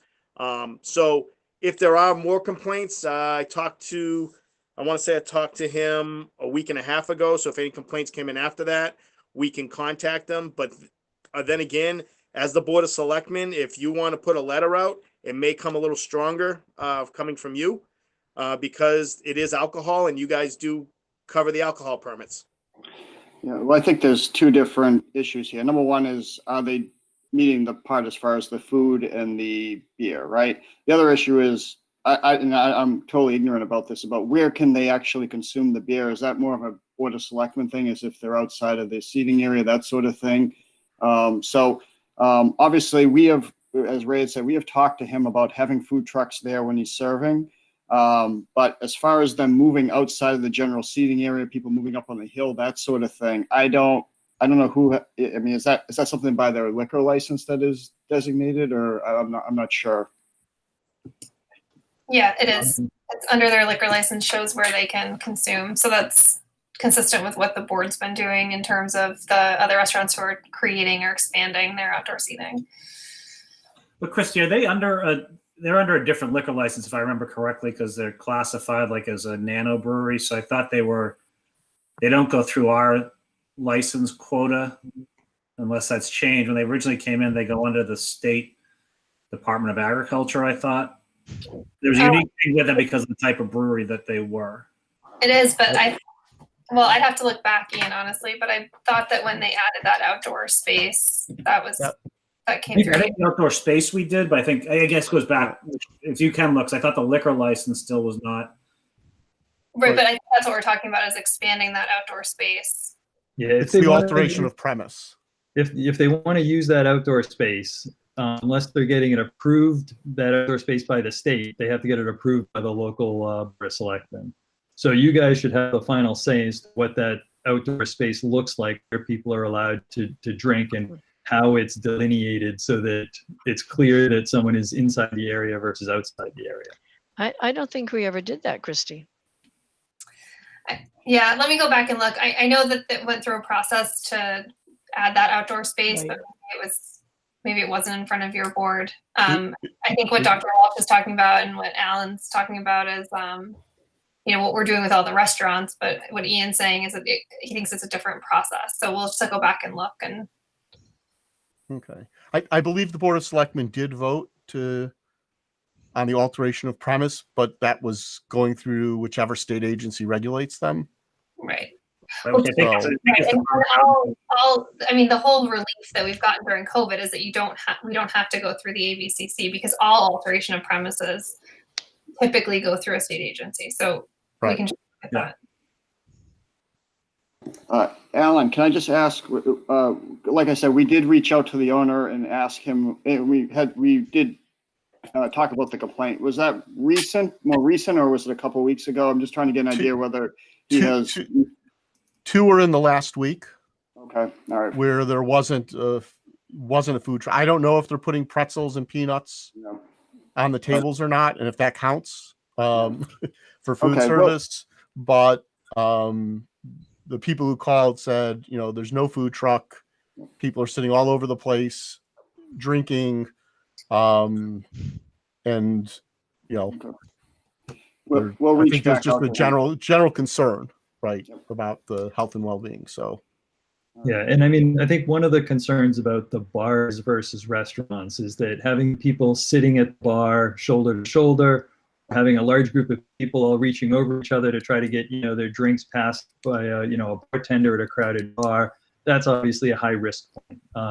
So that's what we're trying to avoid, where people should not be sitting at the bar. They should be sitting at individual tables with the tables spaced, appropriately apart, 6 feet. That's how they should be set up. Whether people are going up to, buy a growler, you can't shut down the bar in that sense. People still need to be able to go up and buy something. But, as much as we can push toward having them run the table service the same way that a food or a restaurant place would be having people go to individual tables to process orders, that's what the state is preferring. Yeah. And I'm not looking for anything punitive here, particularly at this point. It's more, if they're operating it as if they were takeout, and other establishments have certainly demonstrated that can be done safely, that's fine. But if they need more physical space for people who are there, than is permitted, then I would like that we request that they come before the board, if that's the process for the alteration of premises. In part, it's the right thing to do, and in part, it's unfair to all the restaurants who took the time to, even on the 8.5 by 11 piece of typing paper, draw the picture, and have the inspectors go out and make sure that it was safe and appropriate to come before us and give that approval. So I guess if we're supposed to be involved, my request would be that we just ask them to do that, and that we can evaluate the change. Lee, So, did you Dr. want Welch, something? Yeah, I just have a follow-up clarification. So this party where there were easily more than 100 people there, should I have called the Board of Health or the police department? And what advice should we give other neighborhoods? The size, because this may go on multiple times this summer. Is it 20 people? Is it, what makes it a block party, and who should be notified? So Lee, I want to address your question, but can we wrap up the conversation on Cold Harbor first and then kind of, Yes, okay. I'm sorry, I thought No, we were. But, No, that's okay. Ian, you came off mute. Did you want to add anything to the Cold Harbor conversation? No. Okay, so I do. So a couple things. One, I totally agree, Alan. I think that what I'm hearing is that the Board of Health has been out a couple times to have conversations, and you've received some complaints. Christy, it sounds like we've got a little bit of homework to do to gather some information to understand kind of who has jurisdiction and the process, and make sure that we're approaching this appropriately. But even in looking at their website, they, a lot of businesses have all over it, these are our COVID precautions, we want to keep you safe. And there's no mention of that. Now, that doesn't mean that they're not doing it correctly, but just kind of one observation. And I do think that this board and certainly all the departments involved have been extremely reasonable about coming before us. I think about Dairy Queen. They had multiple concerns and complaints, and we got a very robust presentation by them, to their credit. So I support that, and I think it's a good idea to have them come before us so that we have a sense of what precautions they're taking and that we're on the same page. So that Would you prefer they come before the Board of Selectmen or the Board of Health? Because we also typically have restaurants come before us when we're talking about certain health precautions that they may or may not be taking, and we kind of read them the right way as well. So I'm fine either way. My perspective here, Nathan, is that this seems like it's more the Board of Selectmen issue because it's fundamentally involving issues around alcohol, more so, and where that alcohol is being consumed, more so than are they social distancing or are they operating within the other strictures that we tend to enforce. It doesn't sound like there are Board of Health issues per se, but there are definitely alcohol consumption issues that people have questions about.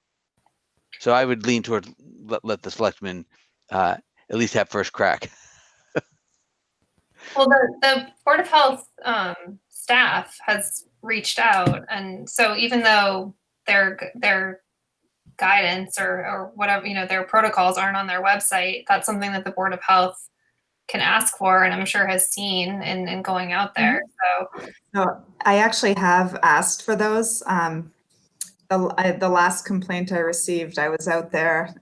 The owner was not there at that time, but the staff did not have any of the protocols posted at that time. And I did reach out to the owner and actually have not had any response back yet. So that is Board of Health.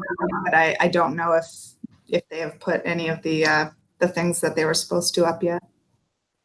So that is a Board of Health issue. Unfortunately, you guys thought we weren't going to meet again for a while. So fine, then if that's the case, It seems like there's crossover. That's, yeah, yep. So,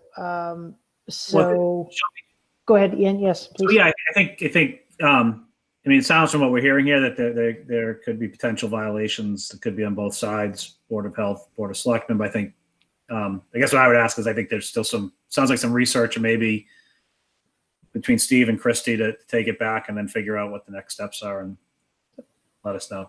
Yes, yeah, and we may get something from them in writing that says, here are the measures we've taken. We listened to this meeting and we've corrected it, and we don't need for them to come beforehand. I mean, I think we just want to make sure that they're doing things in accordance with what they're permitted to do and in the interest of the public safety.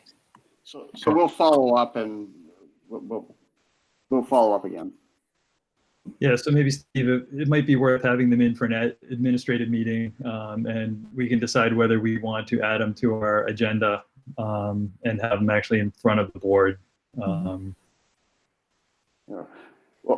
Well, let me do some. We'll be in touch. Let me and Christy do some research and find out exactly what. But we'll talk to the owner. We'll make sure we get in touch with them. Ray, did you have something? I was just gonna say I'm gonna probably circle in Fred in the building department, because they're the ones who approved the extra seating outside at all the restaurants, the fire department, the building department. So if I find out that people are crossing the street and everything like that, then I can actually circle them in, so we have more of a basis to stand on too. Okay. Well, that's all part of figuring out who has authority. Right. So. Yep. Okay. All right. So Lee, back to your question then. I think you had a question for Dr. Walsh. Yes, Yeah. just the board. advice for citizens if they feel concerned about what might be a block party or not as the summer goes on, and how to handle that. Do you mind if I show a slide? That'd be great. Let me just pull that up. I mean, these folks, they had a big tent. Everybody was under the tent. They had a loudspeaker. They had a singer. It was really big. I guess we weren't invited. Do you see the screen that says entertainment allowed in phase 3? Yeah, we can see that. Okay. So basically, one of the big things that's happened is that in phase 3, step 1, entertainment is now being allowed. And so the restrictions, I think, Lee, answer your questions pretty well as far as what's allowed and what is not allowed as part of this new entertainment aspect. So movie theaters, singers, bingo, magicians, all of those things are now allowed. So whether it's at a restaurant or a library or a church or a park, any of those sorts of things. Obviously, there's some extra restrictions for singers and brass instruments where they can really spray, saliva around. And so they're discouraged, and they should be 10 feet from any other person, including other band members, and 25 feet from the audience. But in general, for entertainment, which I think the block party would probably classify as, individual groups should be 10 people or less. And so you are allowed to have multiple groups show up at an event, but each group is supposed to be 10 people or less. The entire capacity should be 40% capacity restriction. And so for those areas like outdoor spaces that might not have a occupancy permit, or they're not easily calculated what the occupancy is, it's supposed to be 8 people per 1,000 square feet. And so that's the limit as far as how densely people should be, even in an outdoor space for entertainment. Indoors, there should be a maximum of 25 people and 100 people outdoors. So if this block party had, 105 people, even if they were spread out over, a really large yard, that would still not be allowed. There can't be any shared items. So things like, if you were doing bingo, you can't have a reusable card, you can't have, tokens that are, shared, anything like that. There's no interaction between the performer and the audience. So you can't be called up on stage, no backstage passes, no autographing. And if there are performers, they must be using their own equipment, and they have to kind of clean it before someone else uses it. So I would say that if you notice something that's in violation of this, it's not allowed. And so you should definitely take steps to make it known that can't go on. You can notify the Board of Health. I don't think the Board of Health has enforcement action though. And so typically the people that we would then hand it off to would be the police to get them involved. Well, this was just this a was a backyard. It wasn't anything that has a capacity. It's somebody's backyard. It wasn't a big backyard. They had the performer right in the middle of everybody. They had a huge tarpy tent like you'd have at the farmer's market or something, and a lot of people were under that. And everybody was shoulder to shoulder. So these items don't quite address the issue of this is your neighbor and their backyard. But I think reading them, it's pretty clear that it wouldn't have been acceptable. So I guess the message to our audience is if you're in a neighborhood where people are having an awful lot of people come for a big party and it doesn't look like their family to you, it's like a big party, call the police and ask them if it's okay. I mean, you could also, talk to your neighbors too. I mean, I didn't want to get involved. I did not want to get involved. I'm too worried about confronting people. There were so many people there. I didn't know if people had guns. I mean, these were people with big, like the macho trucks and stuff like that. I don't know. It's just I would not feel at all comfortable saying, "Hey guys, what you doing?"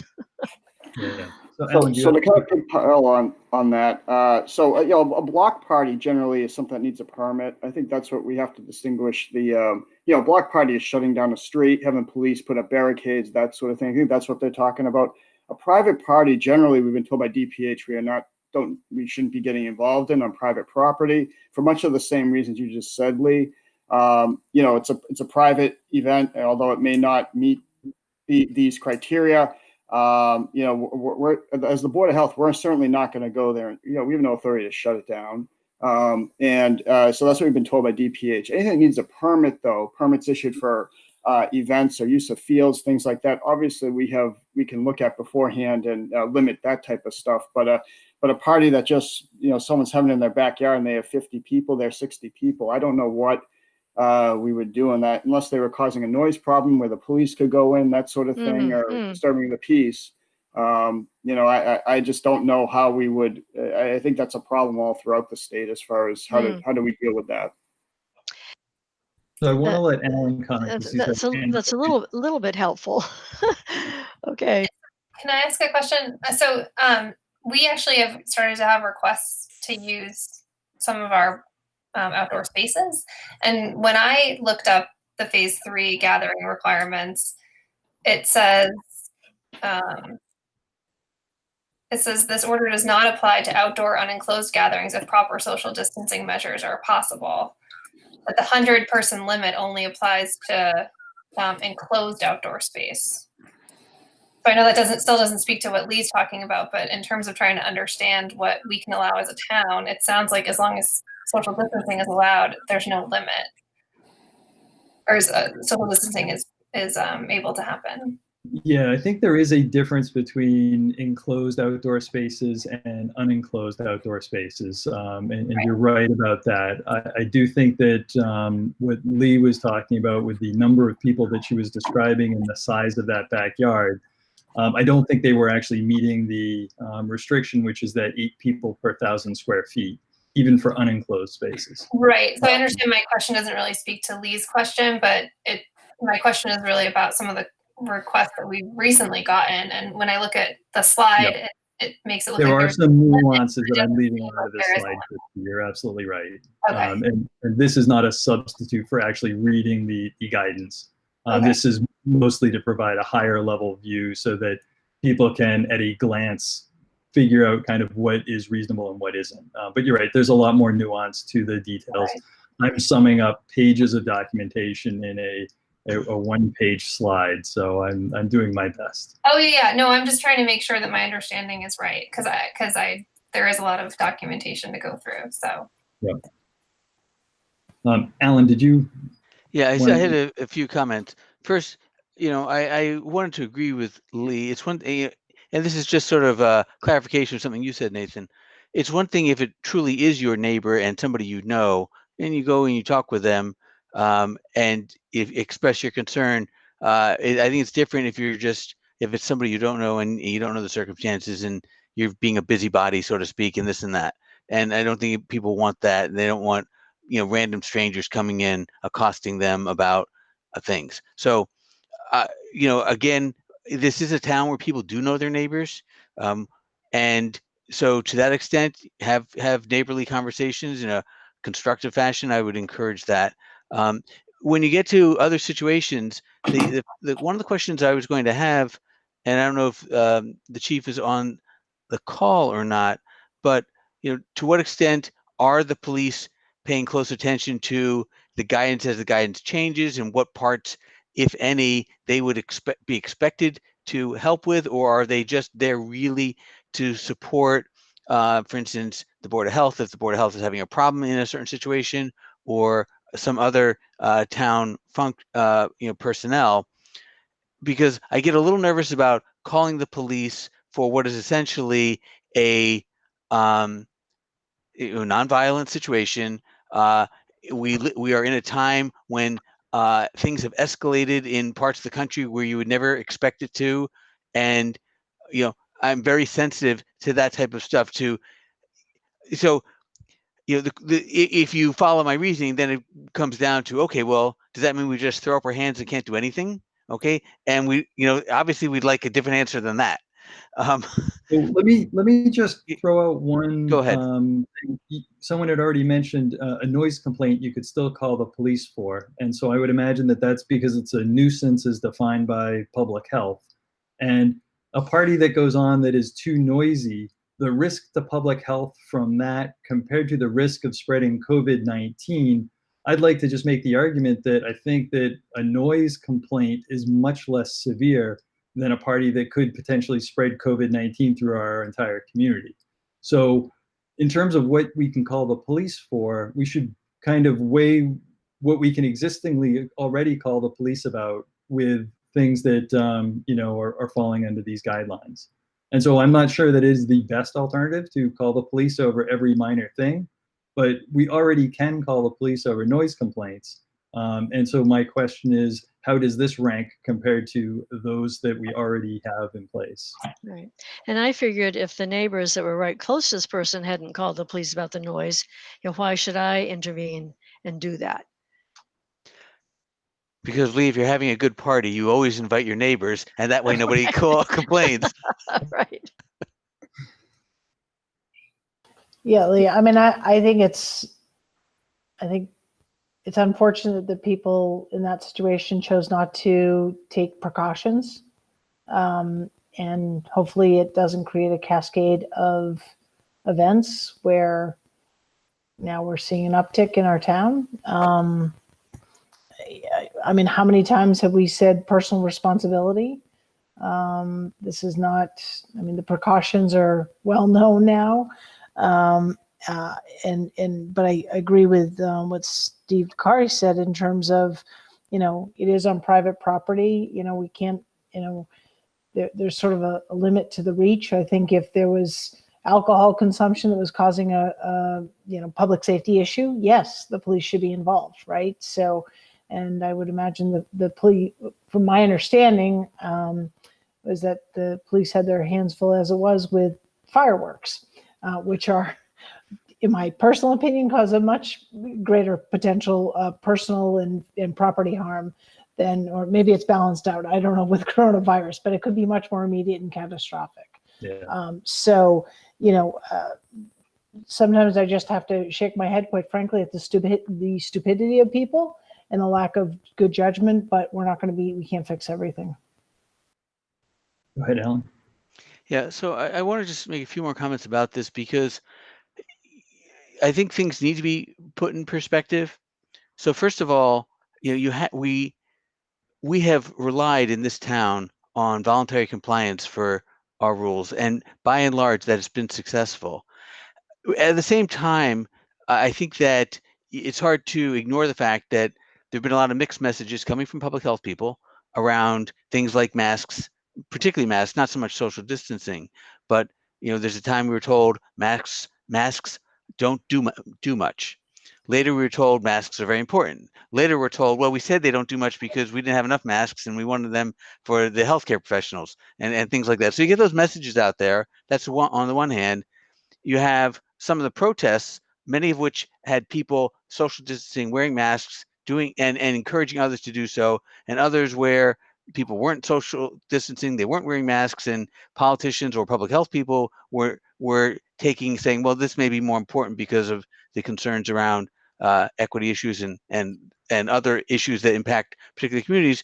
And these mixed messages, you can look at any one of them in particular and say, well, I understand why they did that, and it makes sense, and I agree with what has been out there. But you also have to accept the fact that there are other people who take a different view and might say, it's not that big a deal, and things seem okay here. And so my own bias is that we need to keep trying to encourage people to do the right thing. But I think bringing in law enforcement it should really be a last resort. Because it's not how we're going to be successful in getting people back on track for what they should be doing most of the time. And we can't expect 100% compliance across the board. We're dealing with human beings. People make decisions under the influence of alcohol. They make bad decisions. And so I think clearly if there's more of this going on, and you combine more of this going on with, in fact, an uptick in cases, and I think, we may need to reassess. But for right now, based on this episode that Lee describes, I would suggest we just continue to reinforce the message that we still think social distancing, wearing masks in public when social distancing is not possible, is something to be encouraged, and we need to continue doing that. Can I? I think that's great advice. Well said. Yeah, I would echo what Dr. Ehrlich just said. Good. The police, yeah, can you believe it? I'm agreeing with you. I think the police have enough things to worry about. This is personal responsibility. And then, oh, sorry, go ahead, Steve. No, I was going to kind of change. I didn't know you had more slides. Go ahead. This is the only other slide I had. This is about the sports. And so that basically youth and adult sports are allowed in phase 3, step 1 with restrictions. And they kind of broke it down into how risky is the sport compared with what do you want to do in that sport. And so they have this kind of matrix up here where low risk sports like tennis, horseback riding, and fishing, basically you're allowed to, do drills all the way up through outdoor tournaments. For high risk sports like football, soccer, basketball, and lacrosse, right now in phase 3, step 1, you're only allowed to have non-contact workouts, drills, and conditioning. And that we, for medium risks or moderate risk sports like baseball, track, and volleyball, you can actually go all the way up to having games. They do have some restrictions in there for the moderate risk sports where they want you to, as much as you can, wear a mask and possibly alter the way you would traditionally play the game. So for things like track meets, having not people in every single lane, but alternating lanes, or while you're batting to wear a mask. There are certain things that they, are encouraging you to try to find ways that you can modify it just to make it a little bit safer. But these restrictions, as I've put up here in this little chart, are only for the summer. It's only phase 3, step 1. So this does not at all pertain to what the fall school sports are going to be like. This is just what's happening right now. And so when you have groups of people together, I think that the guidelines on the right there, not having sick people attend or play, limiting the number of people the best you can, wearing masks, maintaining 6 feet of distance, in facilities, trying to have directional flow so that you don't have people walking against each other, keeping up the cleaning, the hygiene. If you have water fountains, to use those for only refilling water bottles rather than people drinking out of, and leaving your event when you're done. Those are all kind of key aspects of what the state is encouraging people to do for any of these events. And then they also have some, restrictions in terms of the maximum number of people that can either be on the field or right nearby the field. And they're discouraging spectators indoors. So if it's an adult event, there are no spectators. If it's a youth event and space allows it, then they'd like to allow 1 spectator per player. So that way, your youth can have a parent there. But other than that, they're really discouraging spectators at indoor events. But we are opening it up in the sense that we're allowing these activities to go on. And if we progress to step 2, the goal is to have some of these other sports kind of continue to fill out this chart in green. They have not given us any update as to when those things will happen, but we are as a state looking toward how we continue to open up sporting events.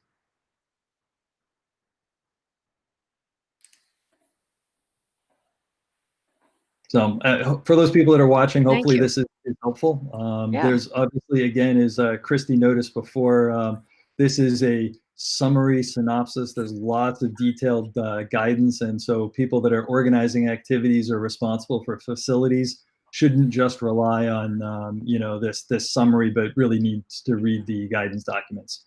But for parents that are just trying to figure out, what is my kid allowed to do, this is probably a very useful summary. So that was all I had. Nathan, I can send these to Alan Edinburgh if that works for you.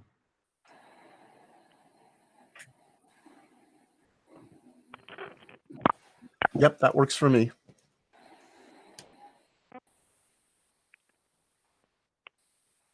Nathan, can I ask something? Sure. So, and this is, I guess, both to Steve and to Christy. Christy, correct me if I'm wrong. Isn't the water treatment plant that we have, right? Or the sewage plant? Sorry, the sewage plant that we have. Isn't that a plant that is owned by Westborough, and the funding for that is also by Shrewsbury and Hopkinton? Am I getting this correct? Am I like vaguely in the right direction? Yeah. I don't think it's Hopkinton, just Shrewsbury. Travel on a path that I don't follow. Can you give some context to that question? Right. So the reason I bring this up is because like the MWRA just gave a lab in Cambridge $200,000 to analyze sewage for signs of possible surge of coronavirus in the greater Boston area. And I was wondering, is that something that we should be investigating for our sewage plant? And is that something that we could, granted we are not at, we are at a lower level, but it's a way of, I didn't know if we could find funding. I just thought I'd raise the question. So Syed, I guess before we go down that path, the question would be, suppose you find out that there's COVID-19 by examining the sewage. What do we do with that information? What would you suggest we do with that information? One of the things I would suggest would be to maybe potentially pull back on some of the things that, pull back, go back, institute further restrictions. That would be one thing. It would also be a marker. Hey, we are, it would allow us to say, hey, currently I think there's a level of, we're all very happy that we haven't had any new cases. My concern, I guess, is in a sense, like what are we missing, and the asymptomatic transmission, and so that's where I would be coming from. And again, it's just something I raised to see what your thoughts are.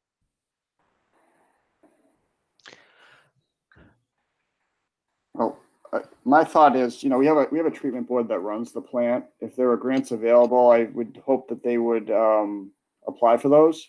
I don't really have too much to do with the plant, but I guess I'm just ignorant on why they're what the purpose would be and how that data would be used to actually pull stuff back. I guess I'm just I don't know, I'm confused. So for me, I know that, I've worked in both research and industry and now volunteer here on the board and, government. It sounds like a great academic research project to get data from, towns to figure out how it correlates and to then help shape government policy in the future. I'm not sure that it would be actionable for Westborough for, even if we had data and we knew that there was a slight increase in the levels of COVID-19 RNA that's in the sewage, that it would cause us to actually want to tell the state, no, even though the state is on phase 3, step 1, we want to still remain in phase 2. I'm just not sure that we would believe that the result of that experiment is such that we can use that in a really constructive way. It might be that collecting that data is really useful for the next time we have an outbreak or even for other places that are, experiencing rebounds. But I think that right now it's I'm also finding it hard to figure out how we would use that in an actionable way. Nathan, I think what Steve said makes sense to me, which is if there are grants that are available for this kind of research, have the treatment plant apply for them and see what happens. I'm not sure it's something that the town on its own should be spending resources doing without a clear action plan. Syed, how does that sound to you? No, I agree, and I guess I raised this because I read this and I thought, hey, I should discuss this with you guys to kind of get a sense of, like, I wanted your feedback. Sure. Quite honestly.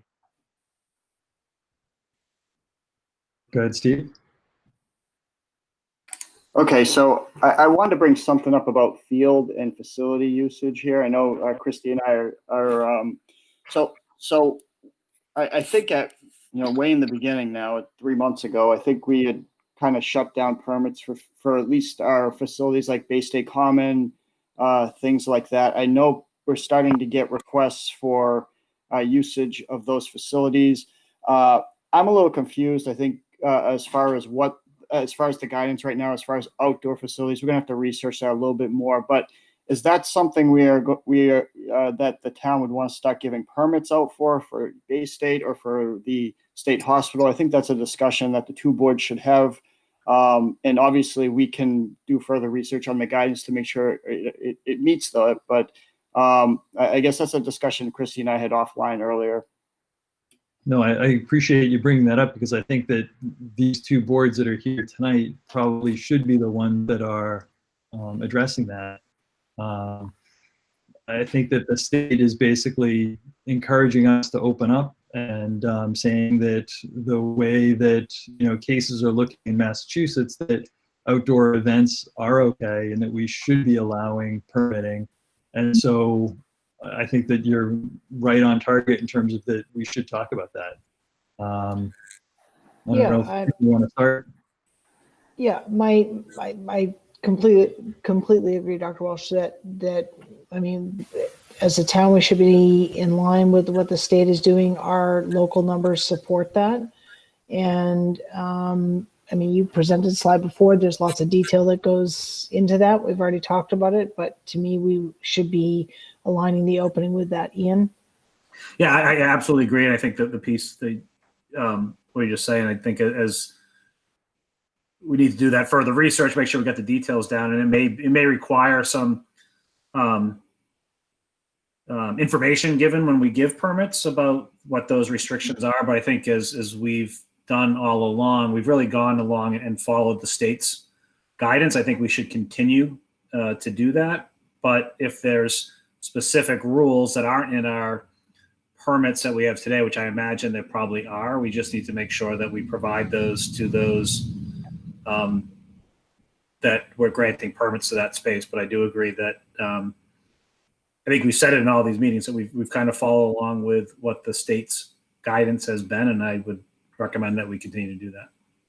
That was our intention, but that was really the root of my question, because there's multiple documents that seem to say different things, and so that was really the question that Steve and I are trying to figure out, because we have one document that says that group permits in parks should be allowed, but the gathering size should be limited to 12 in phase 3.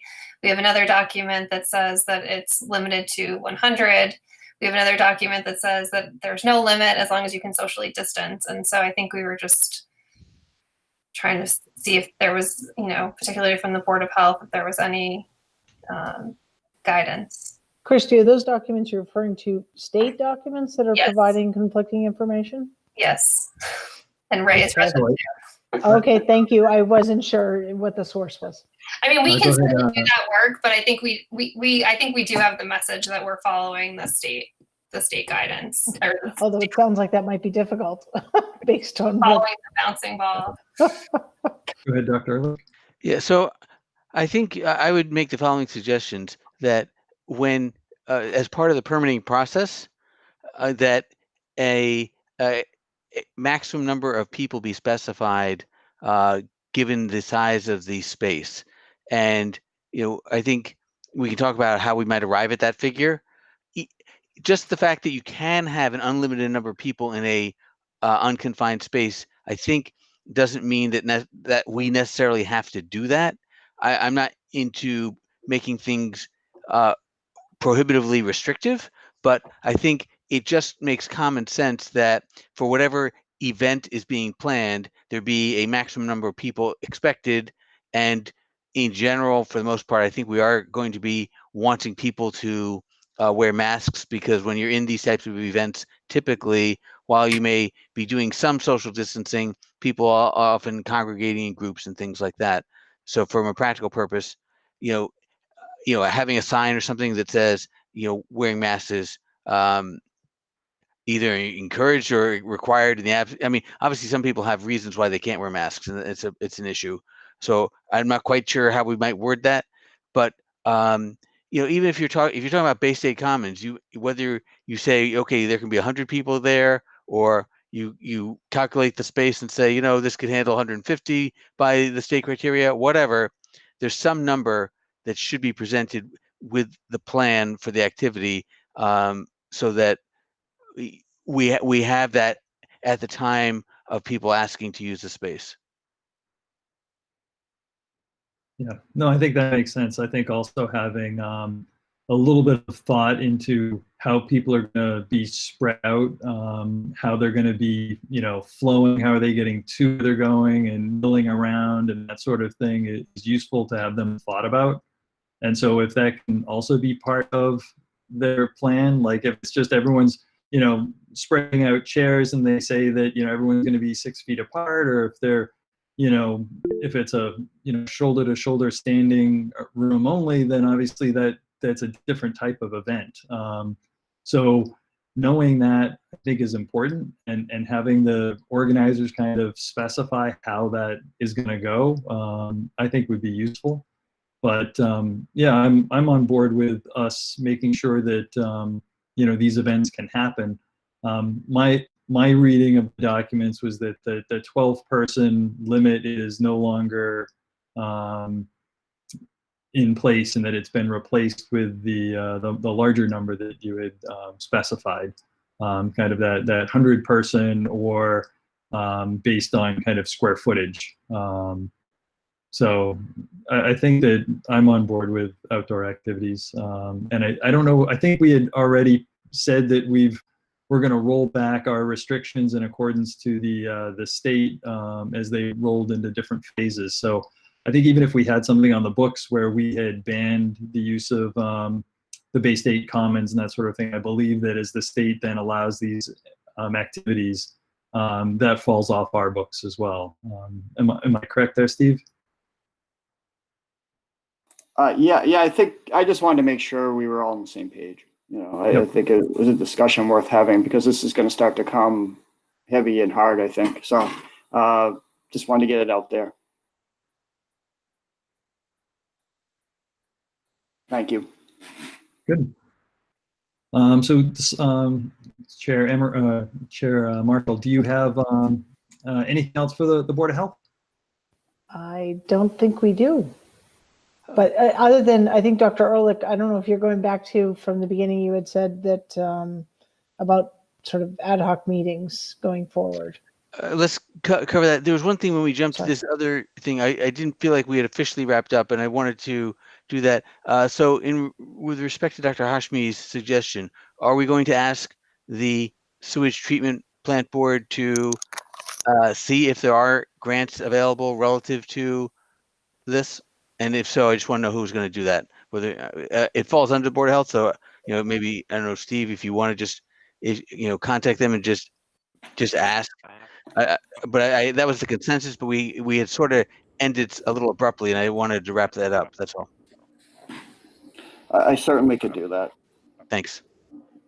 And thanks, Steve. And if you could just, thank you very much. I appreciate that. Okay, so now, Chair Marshall, in response to what you had said. Oh, all right. Aside from the cold brewery, which I don't know, maybe they won't need to come in at all. And if they do come in, again, if it's largely a Board of Selectmen issue, then obviously, Steve or Ray or Aaron could represent the board in that meeting. But if it is something that's overlapped between the two boards, we're obviously, we've been meeting all along. We're happy to continue to do so, right, Nathan? I see you nodding your head. Yeah, we're more than happy to. But if we're not needed, I think that we'd prefer to just go listen only mode and not actually have our faces and voices portrayed. We're gonna miss you. So I think it sounds to me like that. I mean, that does sound like ad hoc. If something comes up, we're gonna call in, and I think. Yeah, and I think on the flip side, if our numbers were to change radically, Yes. I think that we'd like to actually come before the Board of Selectmen and make you guys well aware of that. So that would be the other reason why we'd want to come before you guys. Yeah, I mean, I think Dr. Ehrlich said it very well when he, stressed the continued vigilance and a low threshold of sounding the alarm if it needs to be. So I think we've had amazing collaboration between our two boards, and just because we're not meeting, we would, we sort of, I think that mutual respect, continues, and we'll pull ourselves back together here if we need to. Alan, you had something? No, it was covered. Okay. My suggestion. So. Okay. I'm redundant. Say it again. So I have a treat for everyone. I hope it's a treat. Alan, Edinburgh, I need to share one slide if I can. Sure, go right ahead. Now. Is it you and your favorite mask, or? Close. It ties in with a slide that Nathan had presented about sports, but let me just present my entire screen and come to here. Can you see that? I am not seeing it, no. No? It's unfortunate. No, not yet. All right. Alan, am I doing something wrong here? It says, share. Share. I'm hitting the share button. Doesn't work. All right. Then the pop-up comes, you pick the screen and double click on that. Just double, what's that? Okay, double click pops up, pick the screen you want to show, you can double click on it and that'll. Okay. Yeah, I tried that. I'll try one last time. If not, I don't want to waste people's time.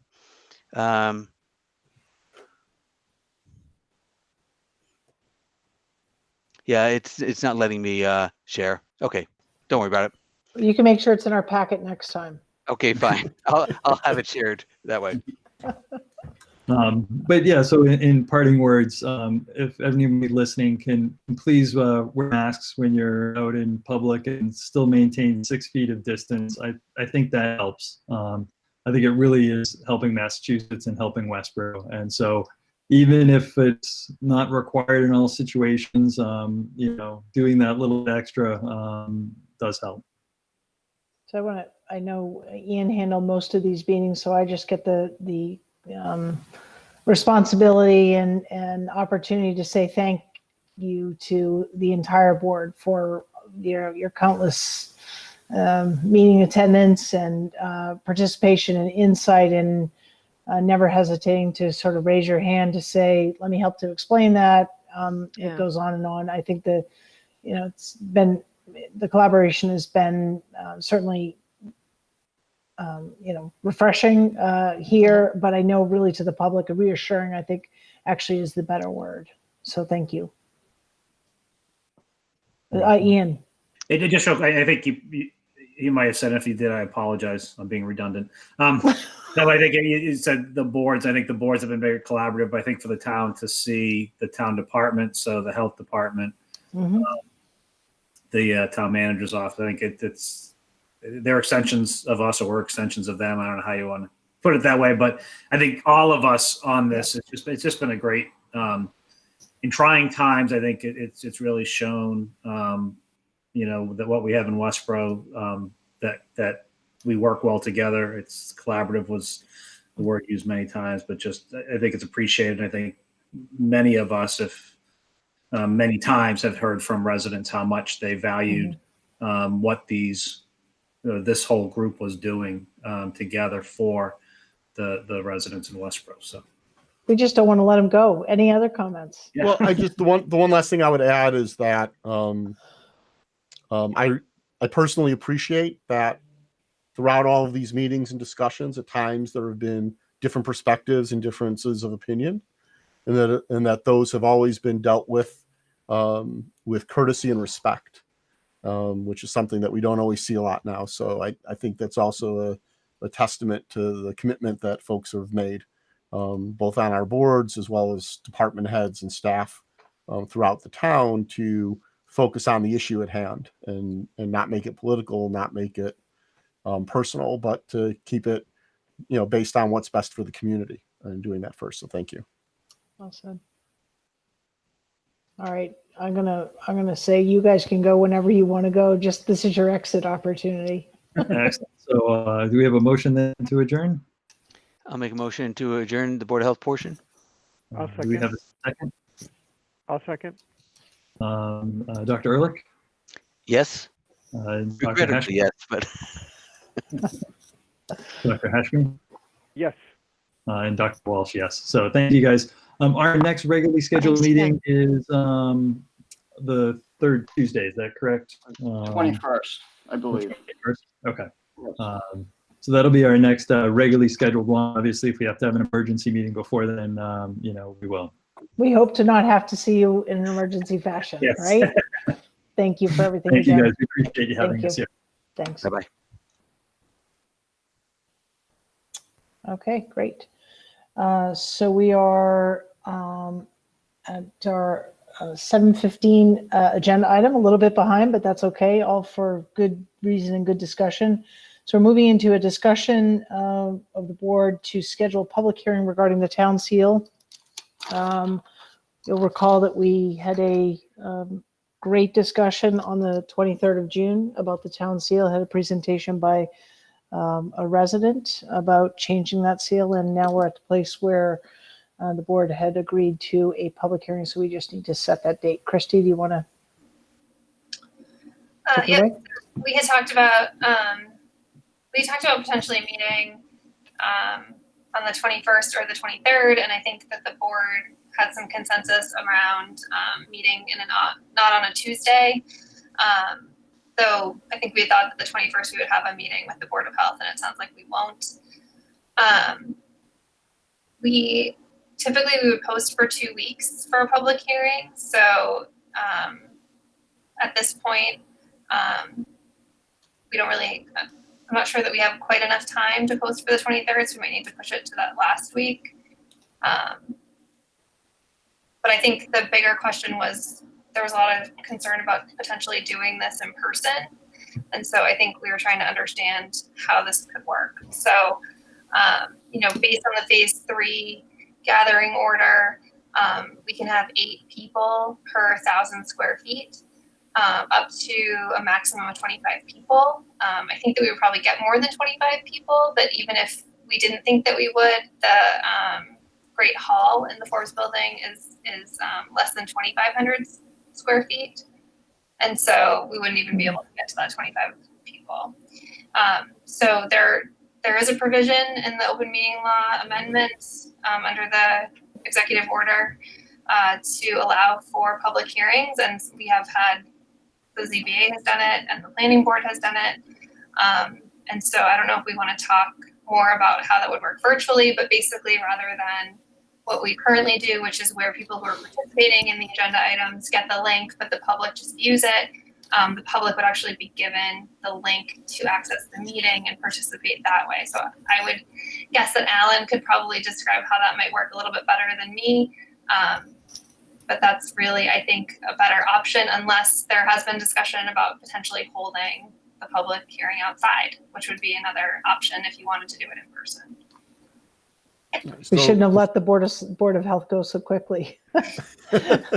We may be calling them back. Alan, you want to talk to us about the technology aspects of this? Yeah, so I haven't been directly involved with the Zoning Board of Appeals and their public hearing, but I believe they're using the same method that Mark Stockman and I consulted with the Planning Board on, which is the meeting would start with just the Board of Selectmen and any people who ask to have presentation time to make those presentations. At the point when you open up the floor for public comment, what's happening with the planning board is Westborough TV then puts a specific email address up on the screen.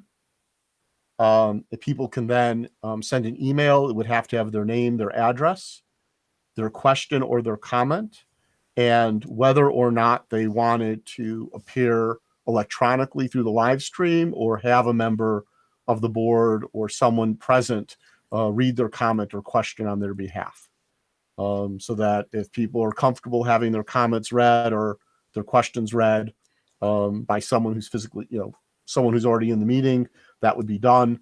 If they wanted to join the meeting, they would then be, a reply email would be sent with the link for them to join. And then after they have their say, after there's the response, if any, they would be asked to exit the electronic part of the meeting. And that's to keep the screen from getting too full and the pictures from getting too small, but also helps manage the background noise and the potential disruption of the meeting itself.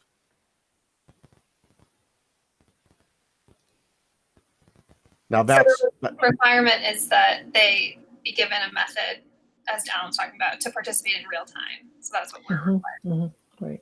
It sounds quite complicated and cumbersome. I'm not sure how many people would be able to follow all that. I've actually How seen has this it worked for done. planning board? I've actually seen this done with other boards that when I troll other boards and look at their meetings, because I've done that. In Westborough? No, outside of Westborough. And I've seen it work actually very well for public comment. Yeah, so it's worked very well for the planning board. Typically their public hearings, an applicant is making a presentation, and then the board will ask questions, then they'll open it up for public comment. That said, the number of people who want to join for public comment or question tends to be somewhat limited. So in a public hearing on this issue, I think of our Eversource public hearing, and I think, is this public hearing going to have more residents want to participate than we had for Eversource? I think there's a good possibility of that. There would be a lot of people coming and going. There would be a lot of, there is a lag time from someone to send the email to get the link back if they want to be live. We could certainly solicit some questions in advance maybe, and sort of let people know what number they are in order, as well as take people live. I mean, we have to give an opportunity for effectively someone to raise their hand during the meeting and be recognized in the live thing. So there's a lot of logistics involved. But I think it would be workable. The whole point of not just making the link public ahead of time is, as opposed to sharing it with someone who's going to be recognized by the chair, is that there have been a number of incidents where people have used the fact that they're sharing their screen to share things that are inappropriate or intentionally disruptive of the meeting. And then, someone has to be on guard to, force people out of the meeting. So the thought process and the method is that, someone submits that they want to participate. That's the email is the raising of the hand.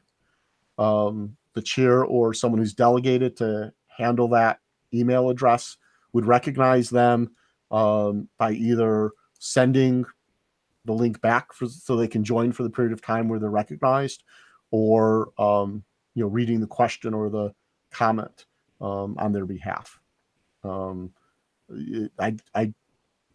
I suspect that the public hearing would take longer than it normally would if we were live and people can just line up at the microphones. But it can definitely be workable. The platform we're using right now, in theory, can have 250 people live with video feeds. Many people's, because of the way the video gets cached, people who join the meeting might have trouble actually viewing and seeing what's happening, right? Because if someone's speaking who's not on your first screen, you've got to find them until they pop up. And if it's overwhelming your computer, it can be slow. So limiting the number of people who are live in the meeting at any one time helps make the technology flow easier. As far as Westborough TV is concerned, in my conversations with them in the past, it's no issue for them to do what's known as a lower third and have the email address present at the right times. And again, they just as they are electronically attending the meeting and screen sharing what their device is seeing out for broadcast, it would be the same.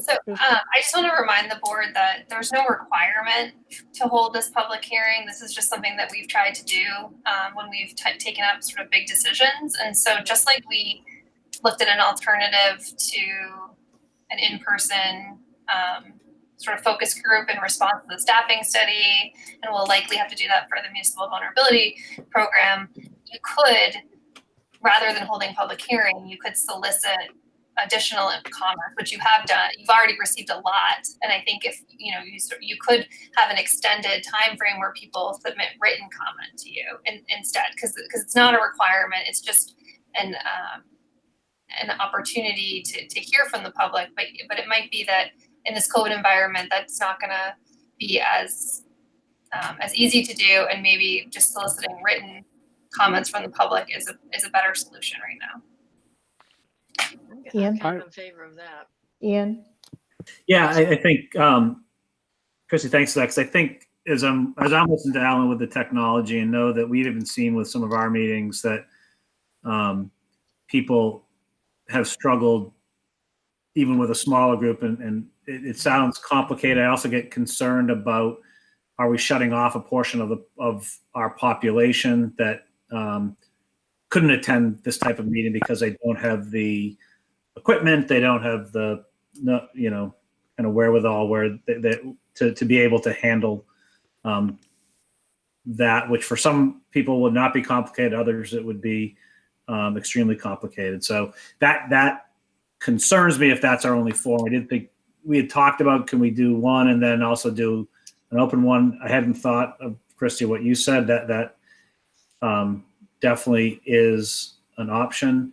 I guess the one thing I'd throw out there is, and I mean, Eversource is a great one. I mean, I really, that was Westborough coming together and people coming out and, some of the stuff that Selectman Hashmi talked about earlier, how we get folks involved, whatever. I want to make sure we allow for as much involvement as possible. So I guess the question is, this will probably come across wrong, is that this is an important topic. We've heard it from both sides. We've talked about timing, what the process is, and that the next kind of available time to hear comments would be October town meeting. I guess the question I throw out there for discussion purposes is timing so much of the essence that we go to suboptimal means of getting public input, or do we, I think we could do multiple. We could still ask for people to submit comments, but still have a public meeting when we're allowed to, hopefully sooner than later, have a public meeting. And maybe we don't hit October for a town meeting, but we definitely hit March for a town meeting. So just something to throw out there, because I do feel like we've seen it so far. This is an important topic for many people, and for many people on both sides of the topic. And I think we should give it, its full due.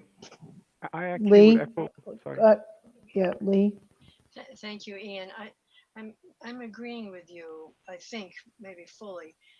Ideally, we should be able to get people together, and if we could use the high school auditorium and have at least 50 people in a live meeting, that would be one strategy to collect information live for people who don't like internet. Having continued comments coming in continually to us the way they are now, and at some point doing a little collation of the types of comments, how many, and they aren't too unique. I mean, they seem to fall in certain categories you could categorize and say this is what we're hearing. But I also don't think that it's something that has to be done right away. I think what has to be done right away is that we hear people are concerned, that they have ways that they can talk to us about it, and that we tell them we really want to, because it is so important, the logo going on, for the next 50 years, that we want to wait for a time when people can really come together and talk back and forth with each other.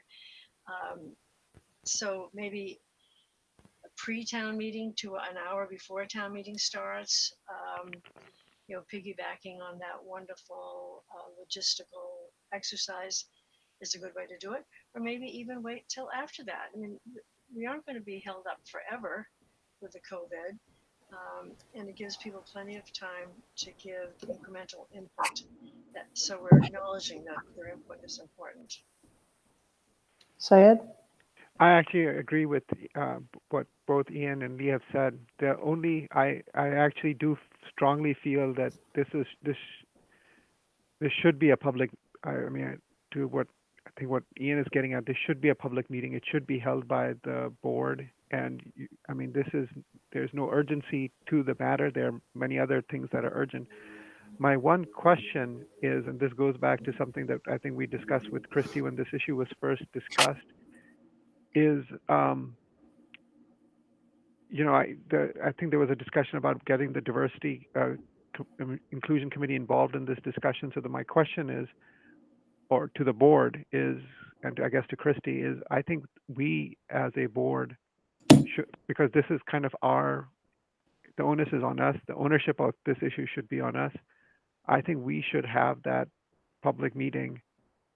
We should make a decision as a board, whether to go forward with this to town meeting, and then it can be taken over by the diversity and inclusion committee. Would that make sense? That was my suggestion, Syed.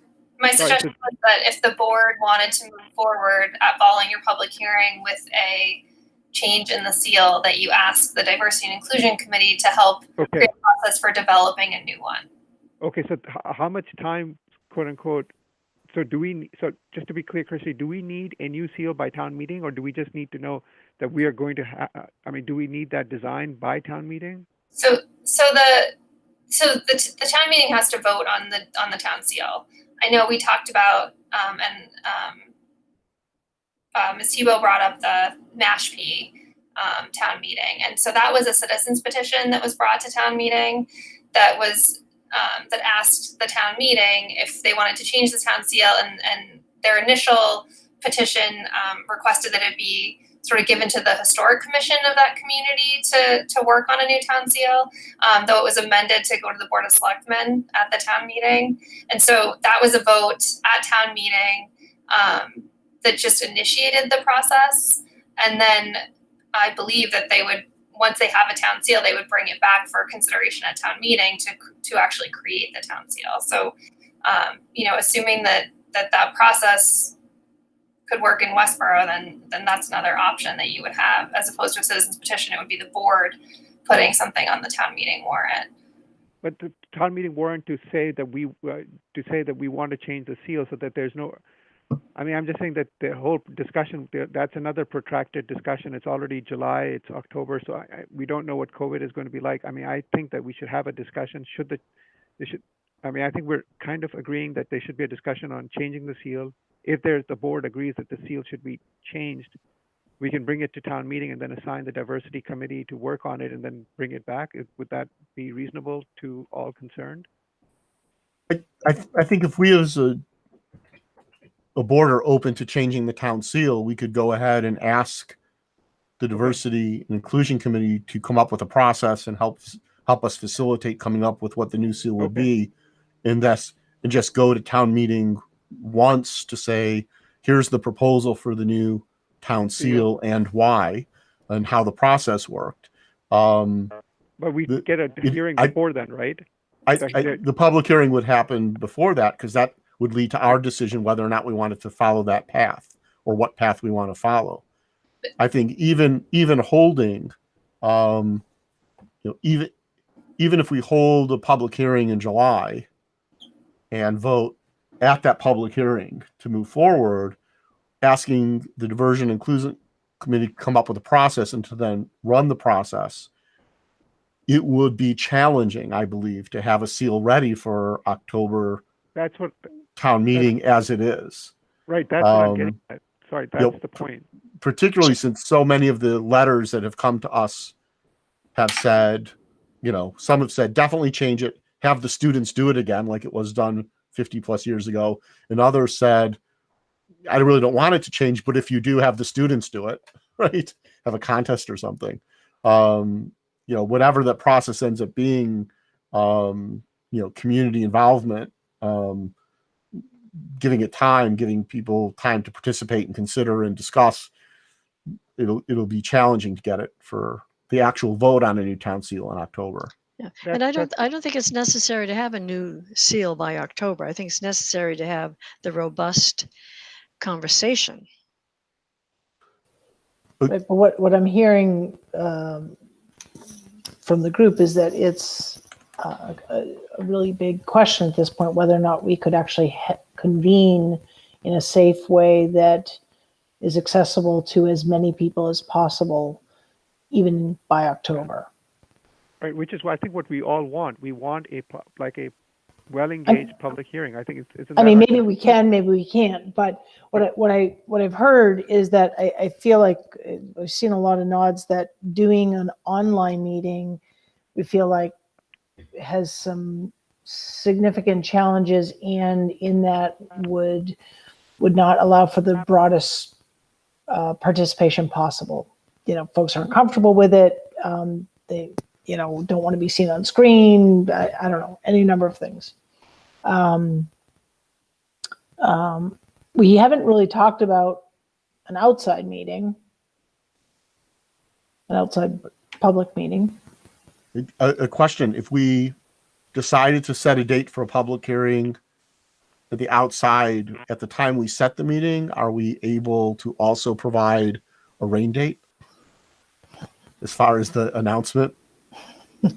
Given that there's a 14-day notice period. I mean, if we were to say, hey, Tuesday, July 28th, on the Common, here's the public hearing, and then it rains, do we have to then post a meeting and wait 14 days? Or we can say it's Tuesday, the 28th, unless weather doesn't permit, in which case it'll be the 30th. Right.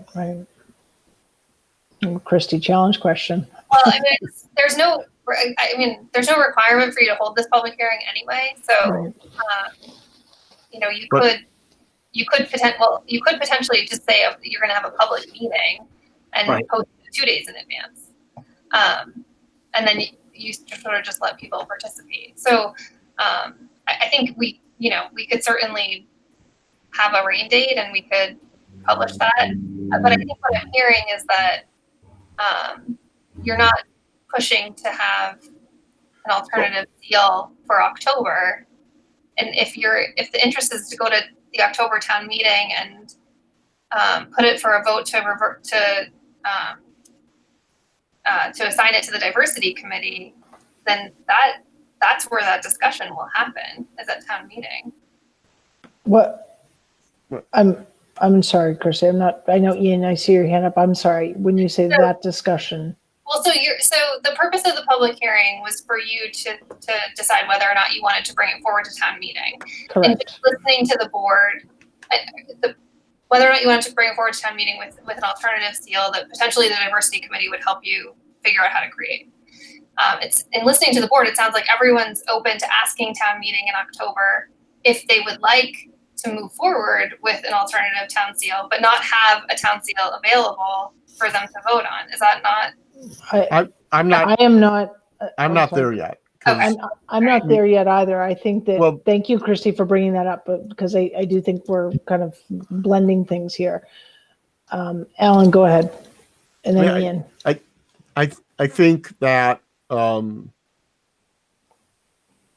given the current cultural climate in which this issue's been raised, and even the amount of email that we've received already, without saying we're having a public comment period, just on the fact that it was posted on our agenda.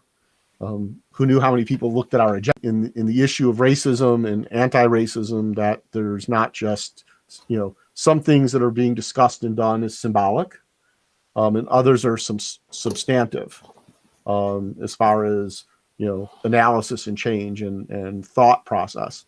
And while this is highly symbolic, I don't think it has, in the minds of many of our residents, less of a sense of urgency. So I guess I would,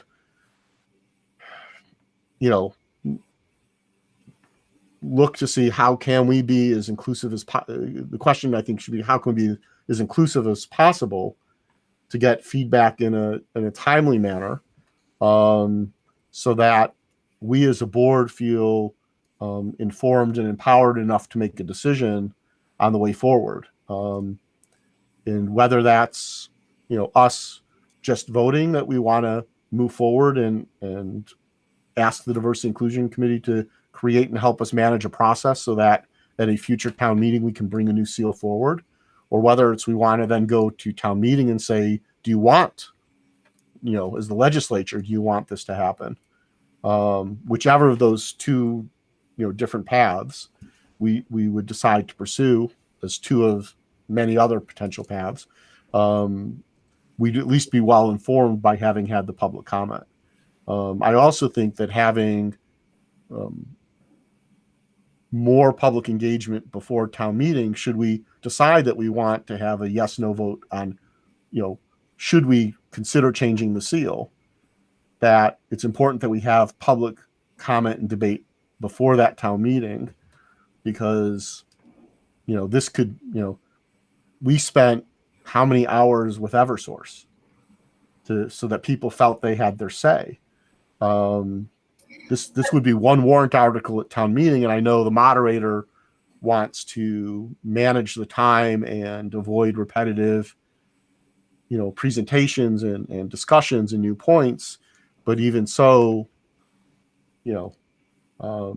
I think people could feel like they could end up walking away from a town meeting feeling like they didn't have the opportunity to be heard.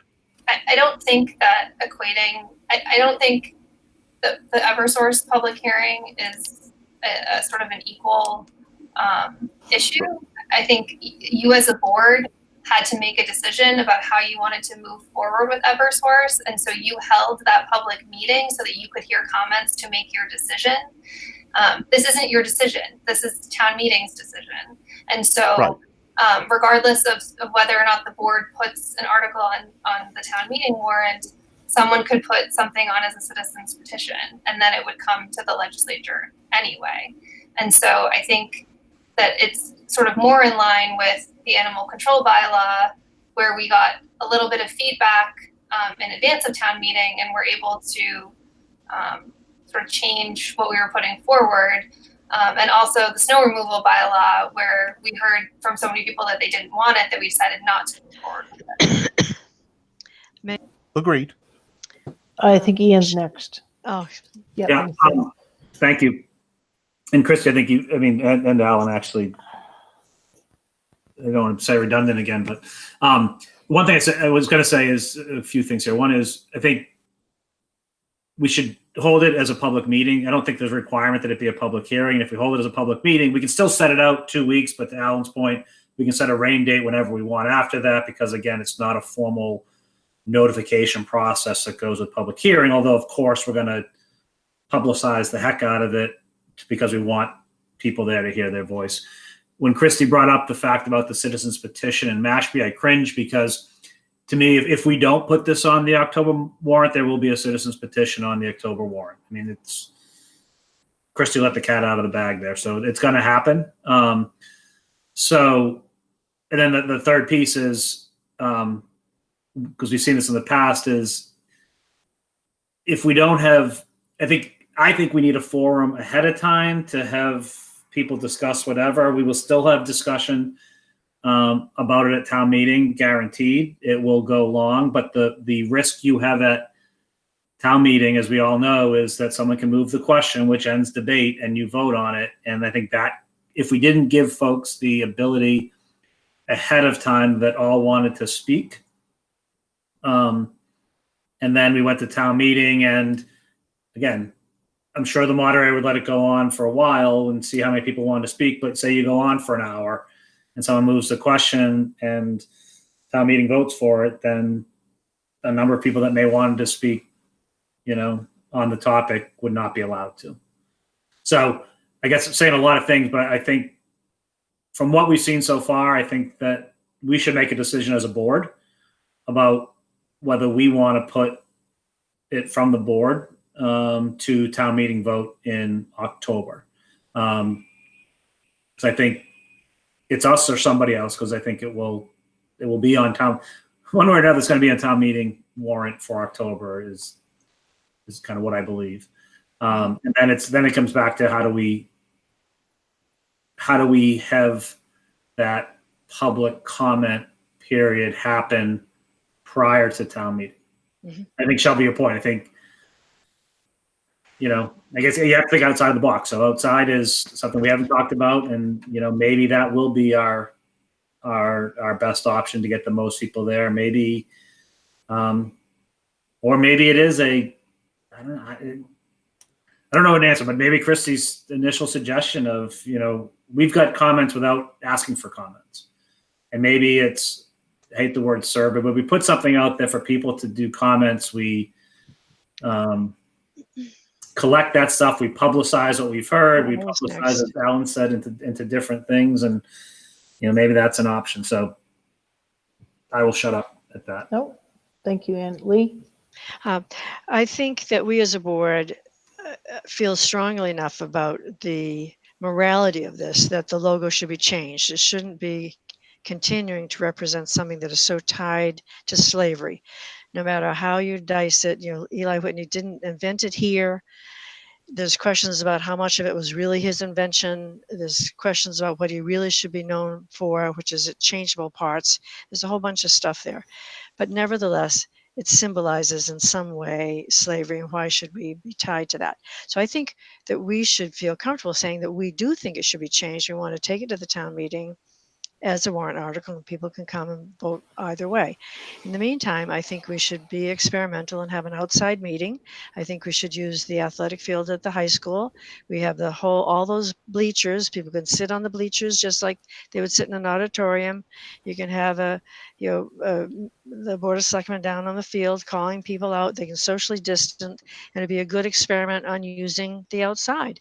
We do that before the town meeting, and in the meantime, we strongly urge people to send us messages as they are, and maybe we need to set up one monkey site or whatever you call it, so that all the comments are collated in one place. We know it isn't one person commenting 16 times, so I know there's a way to do that. And say we've had so much interest in this that this is what we're doing. We're putting up a no fool way for everybody to make their own comment, not be overcounted or undercounted. Then we're going to have an open meeting where it's comfortable. Come and sit down in an auditorium type place. We don't have to bring chairs out from outside with a rain date. We'll do that before the town meeting, and then we'll have the vote at the town meeting. Christy? Sorry, I just got an email and 2 text messages about our consideration of the outdoor meeting, and something that I hadn't thought about is the warning that I think the governor made today about EEE and how that could impact an outdoor town meeting. Sorry. So we can provide bug spray and masks to everyone. Not too worried about it. Okay.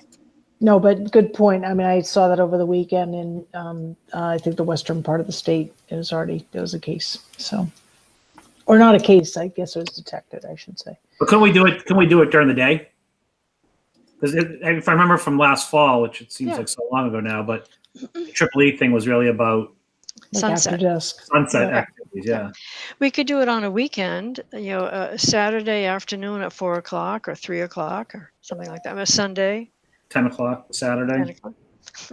Just try not to interfere with particular religious ceremony times on either date. Correct. So what was our agenda item?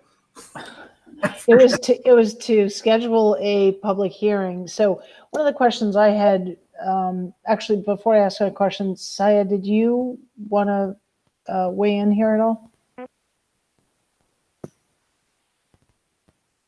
Look like you're off mute, but if you're talking, we can't hear you. No, I have nothing. I just want to make sure that we have a public discussion. I think that's just important. A public discussion before town meeting? Yes. Okay. I don't want to put words in your mouth. I just want to make sure. I'm thinking because I think it will allow us. It will focus.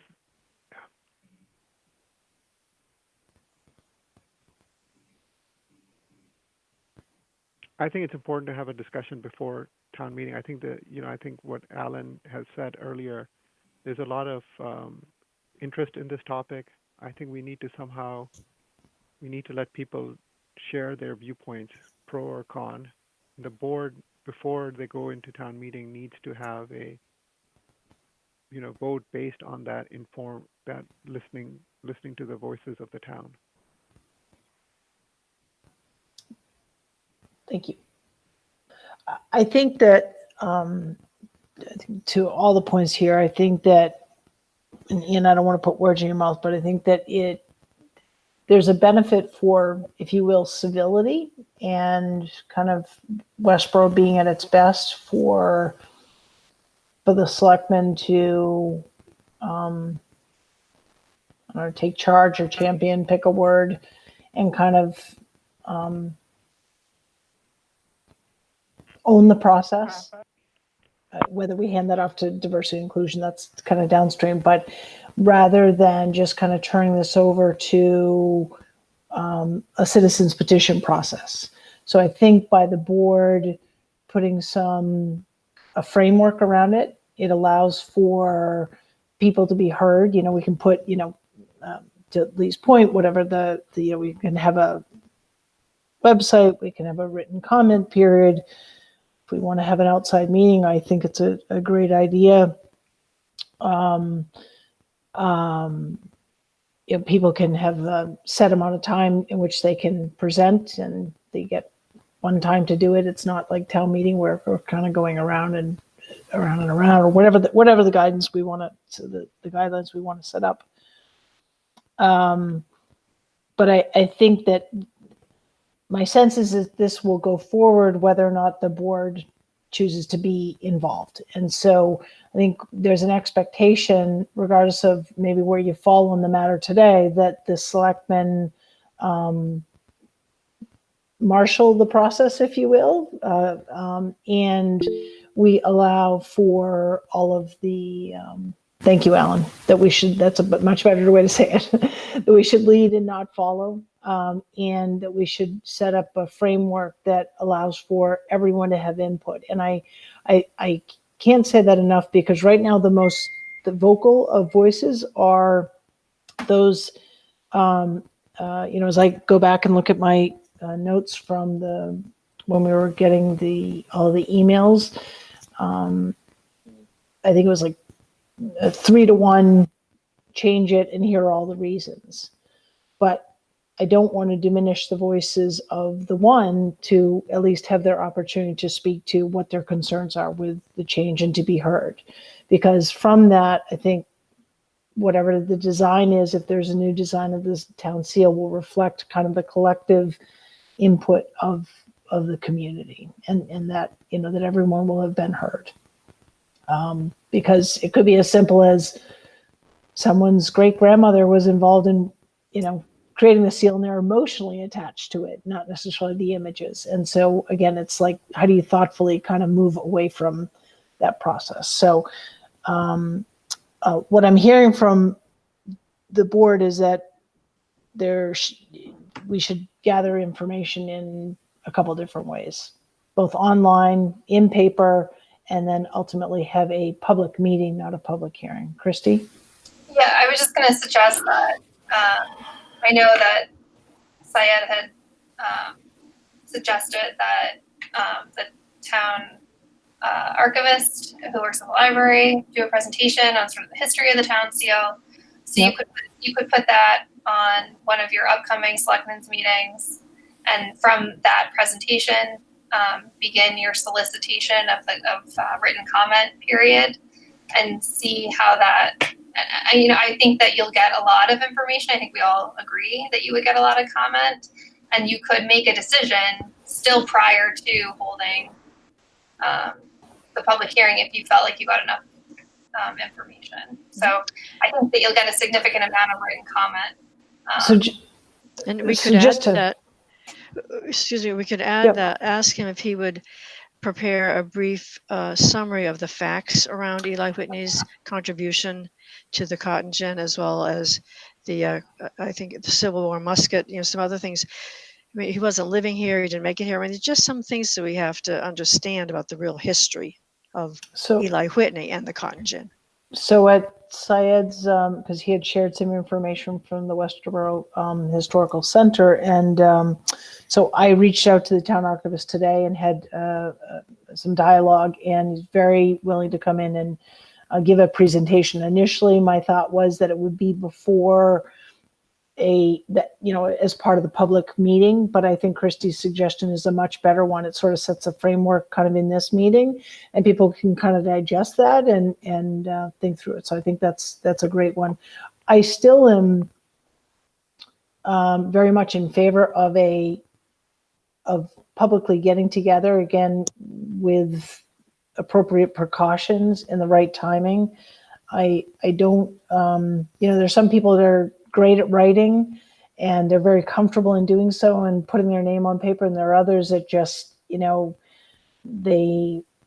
not going to do that for any number of reasons. I mean, they might have arthritic hands and not type, and they want to be able to, sit and speak. So I think that we need to, we need to be accommodating to everyone. So Shelby, may I speak? Yes, please, go ahead. So, initially, I hear where you guys are coming from. My concern is that, about whether if we have Dr. Waver speak separately, who will, what you want to do is when he speaks, the words that he says or the history that he provides should have an immediate context to the people that are going to speak about the issue. I think having his discussion divorced from a public discussion may lose its impact. So it's hard to interrupt, but one thing we can kind of package this together. I mean, it will be on tape. Maybe it's something that's played, before we, go to have our public meeting.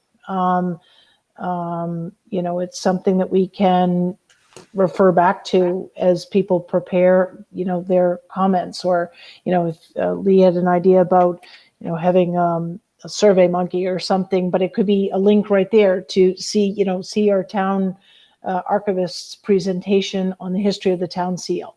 So I think there are a number of different ways where we can continue to refer back to that, and also not require him to present multiple times, although maybe he'd like to do that. But I think if we're looking at sorry, Ian, you can go ahead. You had your hand up.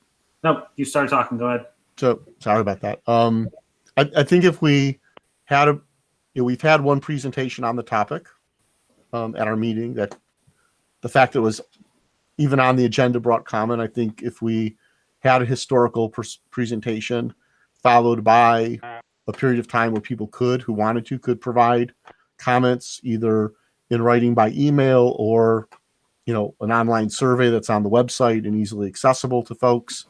And at the end of that period, had a public meeting where people who haven't had their opportunity to contribute yet could participate either live or, remotely, as we're able to do. Then I think we will have provided context, provided the opportunity for public input, as well as the opportunity for public discussion and interaction. And that would, I think, give the board the information we need to decide how we choose to proceed. I think at this point, we're saying the same thing over and over again. We're kind of going around. I think Alan just laid out a plan, sounded very much like mine, sounded very much like Ian's. I think we should be able to move this ahead. Ian, final comment? Yeah, I agree. Alan said a lot of it, you said a lot of it too, but I just wanted to reiterate that I do think, to me, dialogue is really important. It's how we move ahead as a town. So while submitting comments is great, I think we also need to be able to, all the comments we've received, no one else in town, unless they're seeing it because they're on a Facebook page that we have multiple ones and different people are commenting on because they're in different Facebook pages.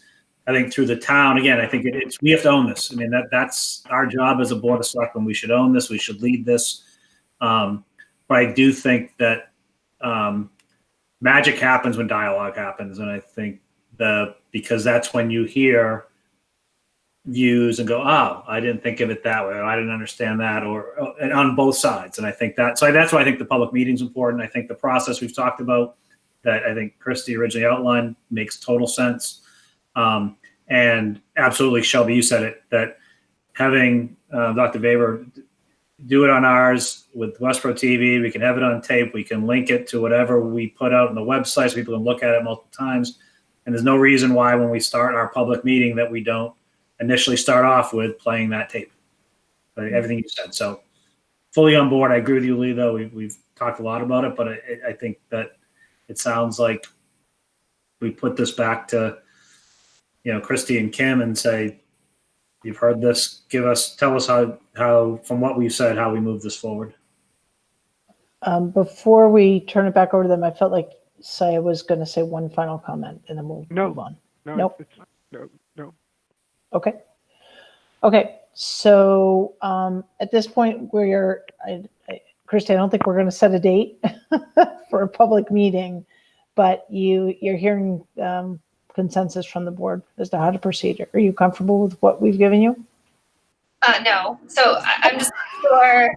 Perfect. I mean, I understand sort of the process you want to go through, but I'm just not sure. I guess what we're talking about is that the March town meeting would be the town meeting where you would potentially consider a new seal. Is that correct? I think we're going to need that I think we're going to need that much time, but if we factor in input and a process, public input, however that comes, and a process to be then defined by the Diversity and Inclusion Committee.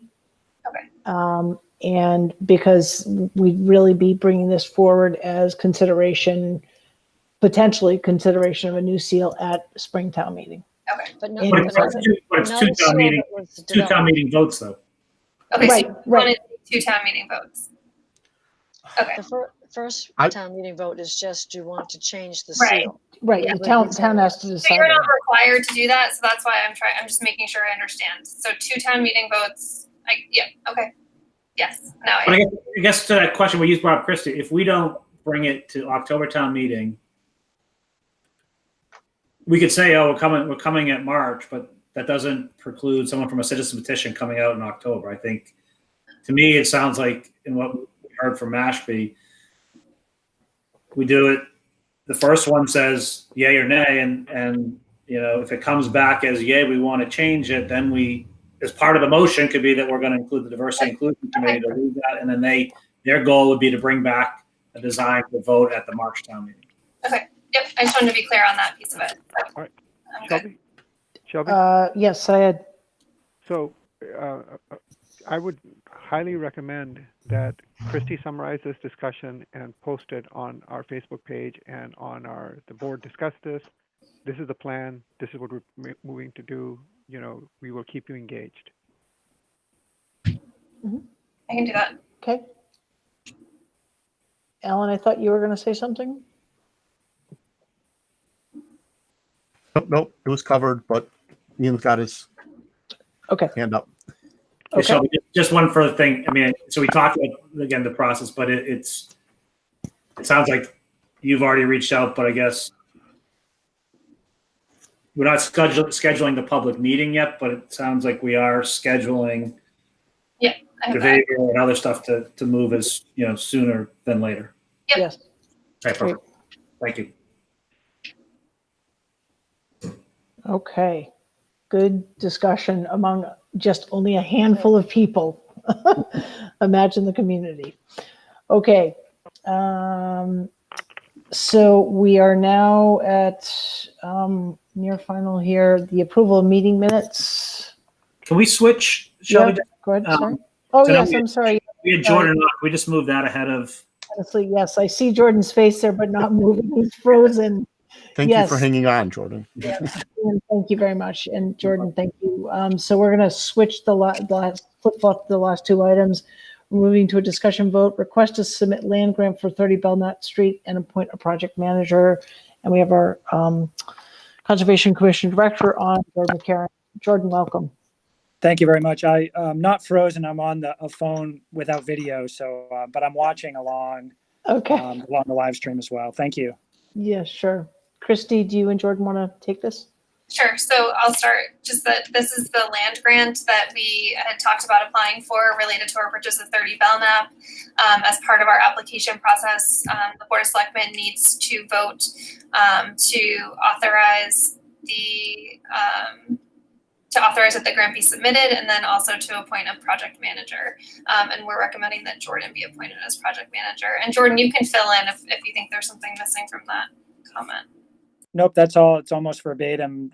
Cover letter signed by an authorized signatory for the applicant organization, being the Board of Selectmen, authorizing the project manager to apply for the grant on behalf of the municipality.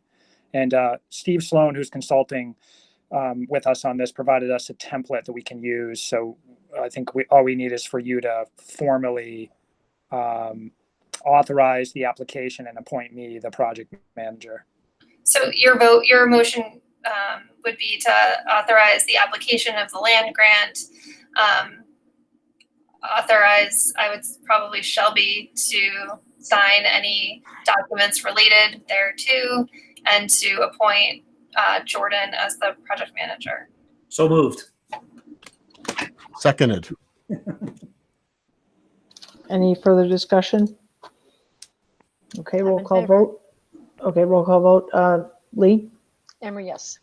Alan, Edinburgh, yes. Syed, Yes. Ian, Johnson, yes. And Shelby, yes. Jordan, it's so nice to have you on board now and showing all the wonderful things you're capable of doing for us. Thank you, Lee. I appreciate that. Well, I don't know if I've done anything yet, but I hope to meet that bar. Great. Well, and thank you, Ian, for moving the agenda item forward so Jordan can get on with his evening. So great. Thank you all. Good night. Thanks. Okay. We have a couple sets of minutes to approve. We have June 2nd, June 9th, and June 11th. Do I have a motion? I move we approve the Board of Selectmen minutes from June 2nd, June 9th, and June 11th as presented. Seconded by Emery. Thank you. God, were they long. Important that we get them out for everyone to read, though. So thank you. And thank you, Sela, for all your work. Yes. Any comments, questions, discussion? No? Okay. Seeing none, we'll go for roll call vote for all three. Selectman Hashmi, Yes. Selectman Edinburgh, Yes. Selectman Johnson, Johnson, yes. Selectman Emery, Yes. and Marshall, yes. 505 being present for all three. Okay. And I misspoke earlier that we had issues and correspondence in the town manager report. Those actually aren't on the agenda. So I'm just curious. Did we forget? What No, happened? this isn't a regular meeting of the board, even though Right. it's public. right.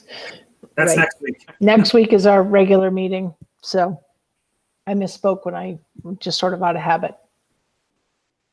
I had I something. move our adjournment. I had something I was going to mention, but now that I realize we don't have issues in correspondence, I will save it for that meeting. Okay, great. We have a motion to adjourn by Ian. Have a second? Seconded. Emery second. Emery second. Okay, roll call vote. Selectman Hashmi, Yes. Selectman Edinburgh, Yes. Selectman Emery, Yes. Selectman Johnson, Johnson, yes. and Marshall, yes. 505 being present. Thanks, everyone. Thank you so much to Westborough TV for covering this meeting. Everyone have a good night. Be safe. All right.